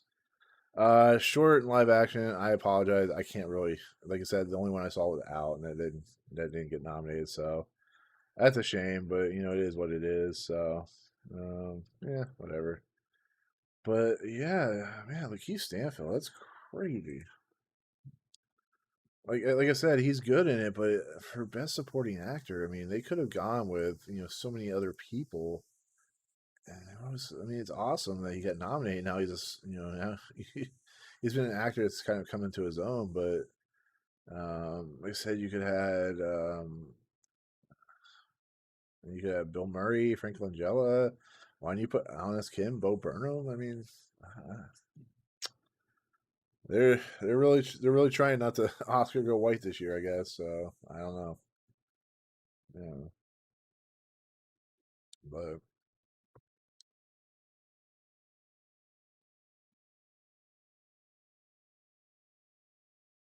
I mean that's fine if you didn't like Minari, no harm, no foul on that one. I mean I personally really loved it, but like I said, I saw it during the film festival circuit, and it really got me. But I heard Shoplifters is great. I haven't seen it, unfortunately. Parasite. I wish I loved Parasite as much as everyone else, but it just didn't hit me the way it hit most people. I get a lot of crap for that from everybody. So, I did finally see Memories of a Murder, Bong Joon Ho's the other film, and it's pretty incredible. And I watched Snowpiercer, the TV series, but I know the movie is much more well loved than that. So, but yeah, I mean, Parasite got a lot of people emotional, so I get that. There's nothing wrong with that. So, um, and I wish it wouldn't like hit me with a hit me with a copyright claim on this music, but it does. I got a copyright claim from something for my In the Heights video that I did for Trailer Reacts, and it was just so annoying. So we got just a few seconds.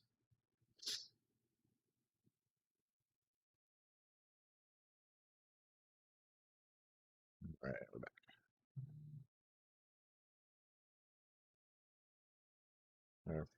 We're going to black apparently. I don't know why they do that.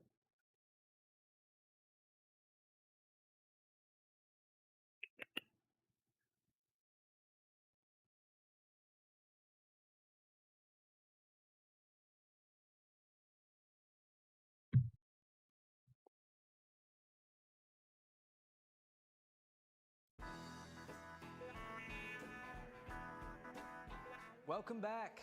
Or if you just got up and are joining us now, welcome. Let's continue with the nominations. Members of the Academy's documentary branch have chosen these nominees for Best Documentary Feature, and they are Collective. Yeah, love it. Crip Camp. Yeah, I've not seen it, but I heard The really Mole great things. Agent. Mole Agents. My Okay. Octopus Teacher. I heard that's a really good one too. And Time. Oh. For Best Documentary Short Subject, here are the nominees.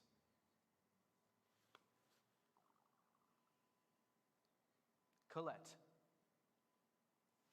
Yeah, A Concerto is a Conversation. Do Not Split. Hunger Ward. And A Love Song for Latasha. Congratulations, everyone. The nominees for Best International Feature Film were voted on by Academy members from all branches living and working outside all Duke over Johnson the is world. dead. Hasn't got nominated. The nominees are Another Round, Denmark. That's gonna win. Better Days, Hong Kong. Collective, Romania. Yay, double nomination. The Man Who Sold His Skin, Tunisia. Quo Vadis Aida, Bosnia and Herzegovina. Oh, very nice with the pronunciation. Well done. Thank you, thank you, thank you. Aw, that's so cute. The Sound branch of the Academy chooses the nominees for Best Achievement in Sound. They are Greyhound, Oh, I forgot about Greyhound. Mank, Probably gonna get visual News effects. of the World, Double. Soul, and Sound of Metal.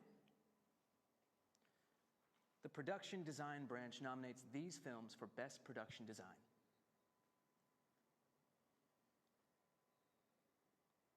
The Father, Really? Ma Rainey's Black Bottom, It's just a Mank. house. News of the World, and Tenet. Father's really Congratulations. weird Here are the when it comes to that. nominees for Best Film Editing, chosen by members of the Academy's Film Editors branch. The Father, Yeah, that's. I get that. Nomadland, Promising Young Woman, Sound of Metal, Sound Metal's getting and huge The nominations. Trial of the Chicago Seven. The Academy's Cinematographers branch nominate the following for Best Cinematography. Judas and the Black Messiah, Mank, News of the World, Nomadland, and The Trial of the Chicago Seven. Lots of nominations. Lots of nominations. The Visual Effects branch voted for these films to be the nominees for Best I think Visual Greyhound is Effects. actually getting nominated for visuals. Love and Monsters, Wow. The Midnight Sky, It's a really small category this None. year. Yeah. The One and Only Ivan, and Tenet. Wow, no Greyhound, When you think no. of me, you naturally think of best makeup and hairstyling. However, they didn't let me vote. Instead, the members of that Academy branch nominate the following films. Emma, No Birds of Prey. Wow. Hillbilly Elegy, Ma Rainey's Black Bottom, Mank, and Pinocchio. This Such next a shame. category is voted on by Short Films and Feature Animation branch, as well as members of the animation community across all branches. Here are the nominees for Best Animated Feature Film. Onward, Over the Moon, So yeah, I had a feeling it was A Shaun the Sheep Movie, Farmageddon, nice. Soul, and Wolfwalkers. I was about to have a heart And attack. now here is the other category voted on by the music branch. Here are their nominees for Best Original Song. Fight for You, Judas and the Black Messiah. Great song. Hear My Voice, from The Trial of the Chicago Seven. Not surprising. Husavik, from Eurovision Song Contest, The Story Yeah, I had of a the Fire feeling. Saga. EOC, Scene, from The Life Ahead, La Vita EOC, okay. Davanti a Se. And Speak Now, from One Night in Miami. Okay. So no. For actor in a leading role, the Actors Branch members nominate Riz Ahmed in Sound of Metal, Nice. Chadwick Boseman in Ma Rainey's Black Bottom, Anthony Hopkins in The Father, Gary Oldman in I Mank, knew it. I knew it. and Stephen Yeun in Minari. They knocked out to Congratulations to all those Raheem. incredible nominees. Such a For actress in a leading role, the nominees Ridiculous. are Viola Davis in Ma Rainey's Black Bottom, Andra Day in The United States vs. Billie Holiday, Vanessa Kirby in Pieces of a Woman, Frances McDormand in Nomadland, and Carey Mulligan in Promising Young Woman. I gotta stop doing All that. amazing performances. For directing, the Academy Directors Branch has chosen these Gonna be nominees. interesting. Thomas Vinterberg, Another Round. Wow, nice. Okay, David Fincher, Mank. okay. It was not Lee going Isaac well. Chung, Minari. No. Chloe Zhao, Nomadland. And Emerald Fennell, Promising Young Woman. Thomas Vinterberg, And that's finally, interesting. the nominees for Best Picture voted by all members of the Academy are... Okay. Ready? Ready? The Father, David Parfit, Jean-Louis Levy, and Philippe Carcassonne, producers. Judas and the Black Messiah, Shaka King, Charles D. King, and Ryan Coogler, producers.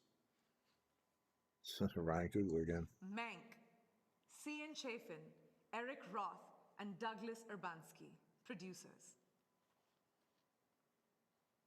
Minari, Christina O, producer. Nomadland, Frances McDormand, Peter Spears, Molly Asher, Dan Janvey, and Chloe Zhao, producers. Promising Young Woman, Ben Browning, Ashley Fox, Emerald Fennell, and Josie McNamara. Hey, the Regina producers. King did get nominated for director. Sound of Metal, Bert Hemling, and Dang Sacha it. Ben Harosh, Not even a Best producers. Picture nominated. It's so crazy.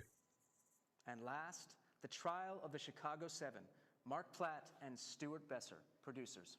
Woo! So I am 2, already 4, strategizing 6, my 8. Oscars pool. Congratulations to all of these incredible nominees. Wow, what a year. And thank you for joining us, and watch the Oscars live on Sunday, April 25th, only on ABC. Bye. Bye.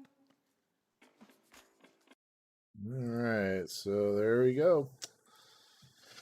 Okay. Okay, so Best Director, I'm gonna pull up, give me 1 second. Okay, so 8 films. You're always late, trivia. Always late, Triv. So Best Picture, pretty standard. Pretty standard, nothing exciting. Only 8 films nominated, which I mean they had pretty much on point.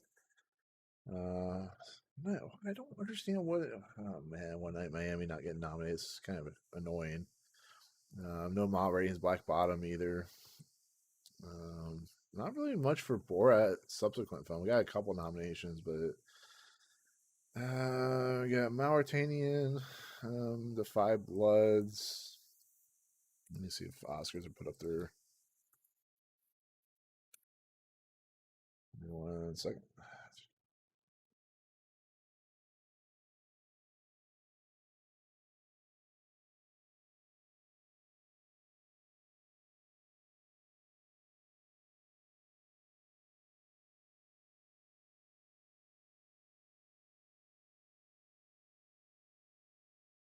Okay, they haven't put up their nominations yet, so I'll just kind of go off the list. So Best Picture: The Father, Judas and the Black Messiah, Mank, Minari, Nomadland, Promising Young Woman, Sound of Metal, and Trial of the Chicago 7.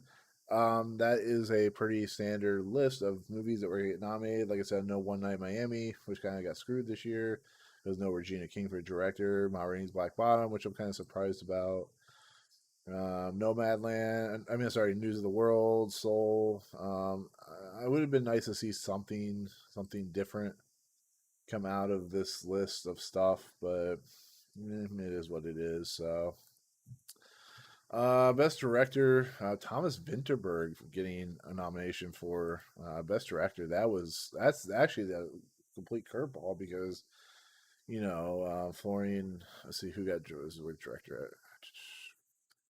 No Florian Zeller for that's one I thought was going to get to Regina King or David Fincher, but no, they gave it to Thomas Vinterberg for another round. Actually, no, I'm sorry, they did give it to David Fincher. That's actually what I was predicting. So another round, Thomas Vinterberg, which I'm actually surprised that didn't get a Best Picture nomination because it's so well beloved.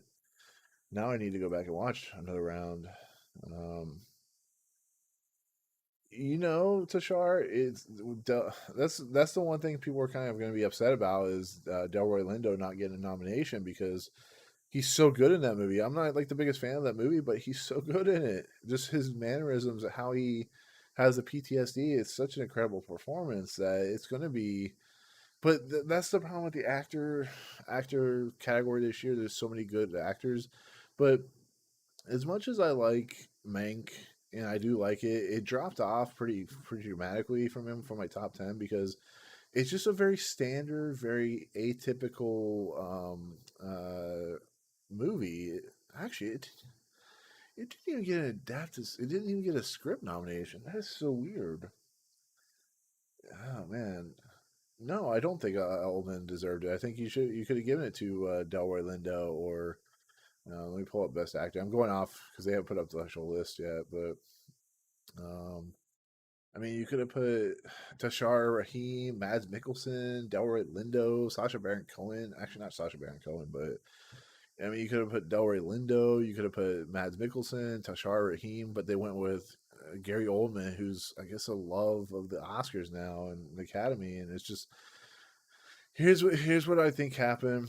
I think a lot of people either didn't see the Mauritanian because it came out quite late, or didn't watch another round, or didn't watch the Five Bloods because the Five Bloods is literally, I think, got a score nomination. That's it. It's gonna piss off a lot of people. Do I think it's gonna sweep the Best Picture and Director? I think so. I think this is her year. Chloe Zhao's year, and especially with it'd be quite a win with her doing Eternals. If she wins a Best Picture or Best Director, it would actually be quite a big punch for Marvel with the Eternals movie. Cinematography, if it's not given to Eric Messerschmidt for Mank, I'll be quite surprised because that is the best looking movie of the year to me personally, just how good it is. But Nomadland, here's what I think could happen. Nomadland is most likely going to win.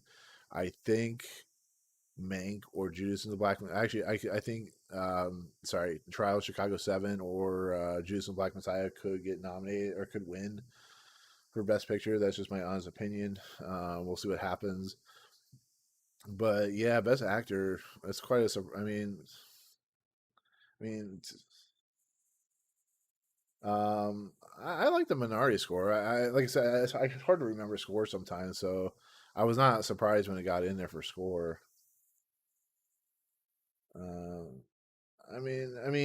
Mauritanian's a very true rendition of what it's like to, at Gitmo at Guantanamo Bay, and Tahari Rahim's performance is it's really good. It's one of my favorite performances of last year. I mean, or this year, whatever.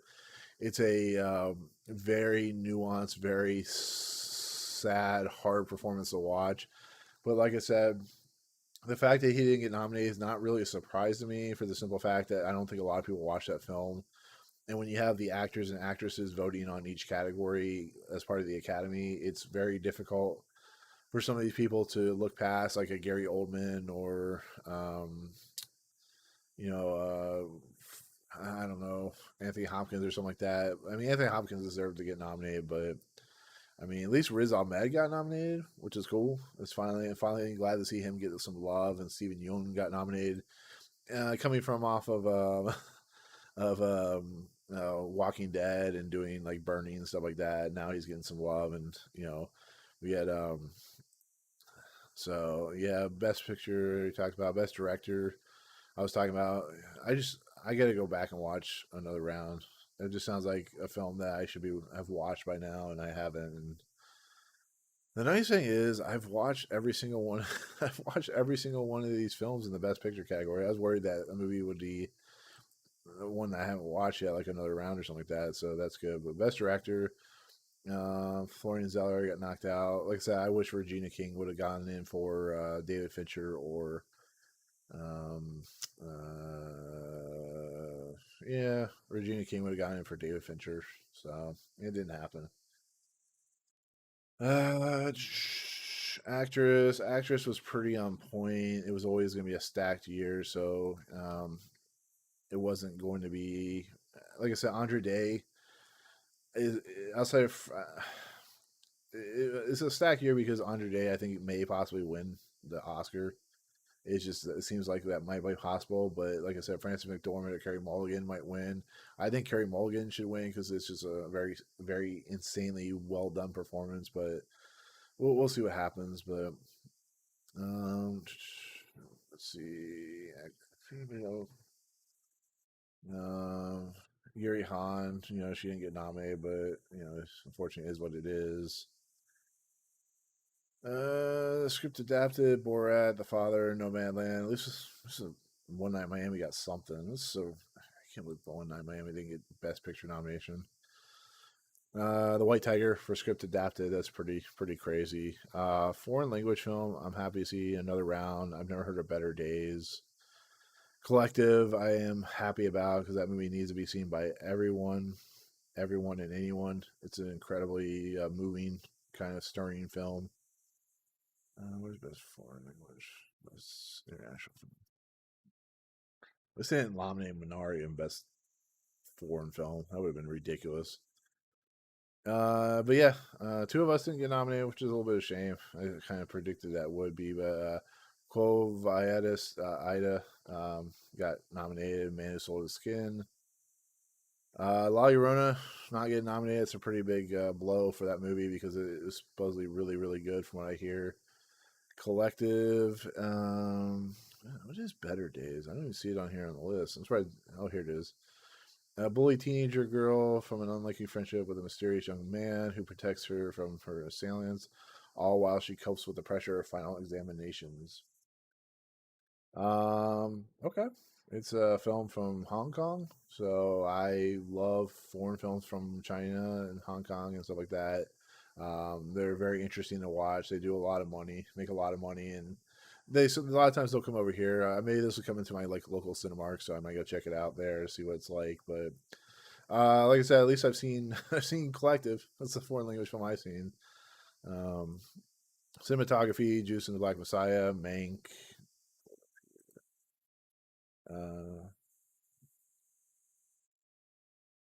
Yeah, no Chechnya or Boy State. I was sure Dick Johnson is dead or Boy State would get nominated. Chechnya is pretty. I've heard a lot of really good things about that. So, but I appreciate, I appreciate you watching, Tashar. I'm glad you appreciate my work. So it really means a lot when anybody comes on and just really feels I do a good job. But Lakeith Stanfield, at least Lakeith Stanfield is pretty. I was not expecting that, to be fairly honest. That was, like I said, he's good in the movie, but it's there's better actors that could have been in there as a nominee. I mean, you're Daniel Kaluuya, you're kind of eclipsing Daniel Kaluuya's performance, which is not saying that he doesn't deserve it, but like when you have let me bring up. Like I said, the normal people I predicted would win. At least Paul Raci got a nomination, which is cool. But you have like Bill Murray, Frank Langella. If Alan S. Kim had ever been nominated, that would have been insane. Like I was just saying to Shari, if Alan S. Kim would have gotten nominated, I would have freaked out because that would have been awesome. That kid is. I know somebody was saying that they're not a big fan of that movie and his performance or whatever, but just his Mountain Dew thing and how he talks to his grandmother in the one scene is just, it's pretty funny and incredible. And it's a very moving performance and it's a fun performance, and we'll see what happens. Nicholas, your dad says hi. Wait, who is Mal Music? Do I know you? I don't recognize the name, but okay. Tell him I said hello. That's interesting. That kind of threw me for a loop. Oh yeah, Mark Rylance gonna Yahya Abdul Mateen could have been Best Picture, Best Actor nomination over Lakeith Stanfield. Charles Dance, Trial of Chicago 7. Will Patton could have been cool, but I don't think that would ever happen.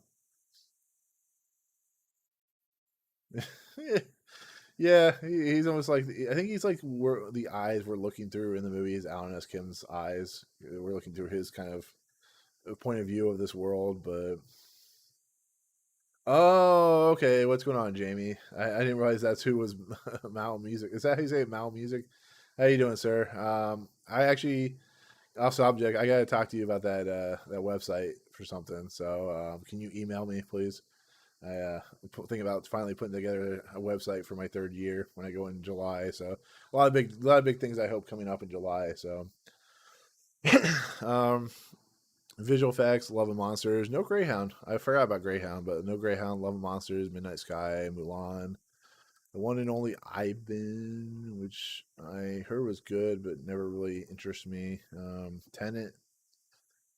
Let's see. Actually, no Mank, no Welcome to Chechnya, which is crazy. Bloodshot. I mean, it was a very weak year for visual effects anyway, so it's not.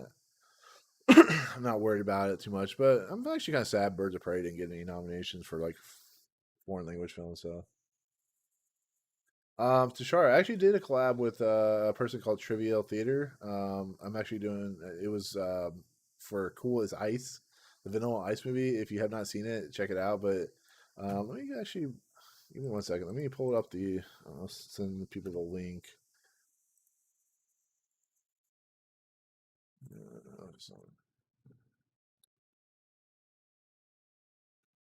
But yeah, I would love to do more collabs. It's just been, not one of those things where you have to, get in touch with people, and sometimes you get busy. But here's the Cool as Ice tribute video or video that I did with her, which is Trivial Theater, and Dan Jensen, which is from Movie Talk, which it was just a fun video. So if you guys want to check it out, go there.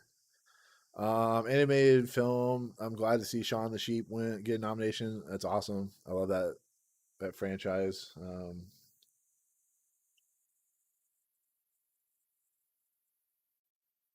I don't know much about Flea, to be fairly honest. Can you kind of like help me out with that one? I'm not sure exactly what it is, but I'd be interested. If is it a documentary or is it? Oh, it is a doc. Best doc. I had to check it out. I don't know much about it, so. Let's see. Costume design, Emma. This is pretty standard. Emma, Ma Rainey, Mank, Mulan, Pinocchio. So yeah. But anime film, Onward, Over the Moon, Shaun the Sheep, Soul, Wolfwalkers. Like, actually, Cruise the New Age actually did get nominated, which is pretty interesting.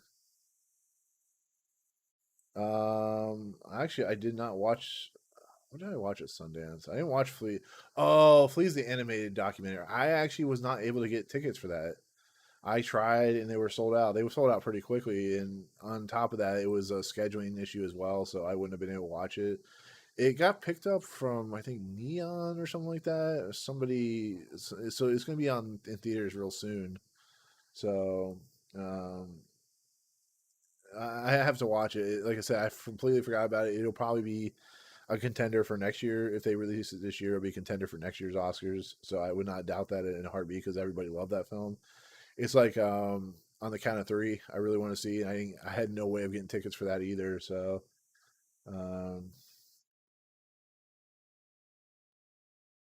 yeah, well, the Norway Fest, I don't know if I would have been able to even watch it anyways because of the whole being in another country. Because there were some film festivals that I couldn't even get into America because I was not in the state that the film festival was playing in. That's why I missed out on like Minari or something like that because I had no way of watching it because it was only in that state you could watch it. But it finally came to like the Hamptons Film Festival or something like that, so I was able to watch it there. But yeah, whenever it comes to play on either theaters or screen the Flea movie, I'll definitely watch it because I hear it's really good. Don't know what Luzu is, but let's see. So costume design, no Birds of Prey, which kind of sucks. Score, Defy Bloods, Mank, Minari, News of the World, Soul. I could see Soul probably winning that one, just on the fact that it's a great score. It's probably my favorite thing about the movie itself. So, and sound design Greyhound. Actually, they sound mixing. I didn't realize they pared down the whole sound thing from sound mixing and sound design. Anyways, Greyhound, Mank, News of the World's. Did I miss something? Oh, Soul got sound. That's so weird.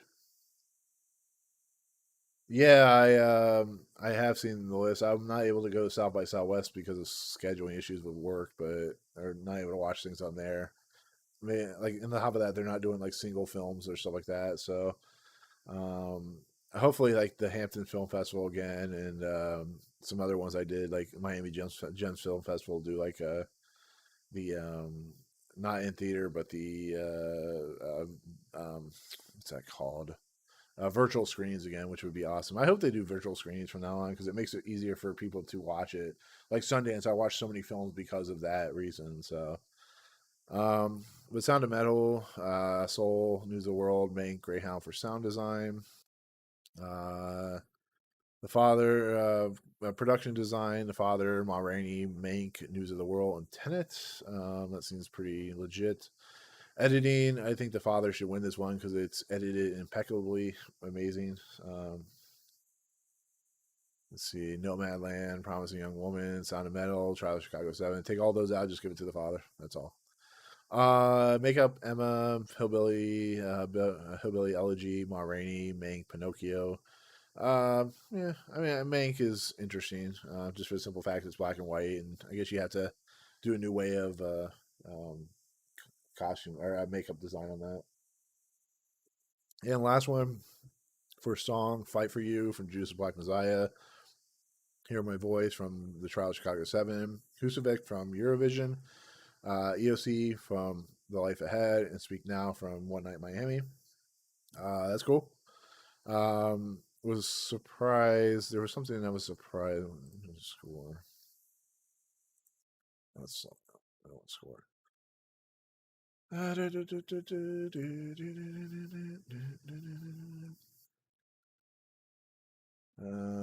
So Juice and Black Messiah, All In, Fight for Democracy didn't get nominated. Kind of surprising.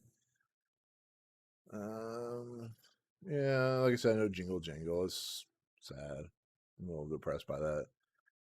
Sound of Metal, Green. I'm surprised they didn't nominate Wuhan Flu. They're probably afraid to play that song at the Academy Awards, but it's very much a in your face type of song. So, but yeah, no Wuhan Flu, sadly. So, but that'll do it on that. Once again, Best Picture nominations: The Father, Judas and the Black Messiah, Mank, Minari, Nomadland, Promising Young Woman, Sound of Metal, Trial of the Chicago 7. Actually, it is now 9 o'clock, guys.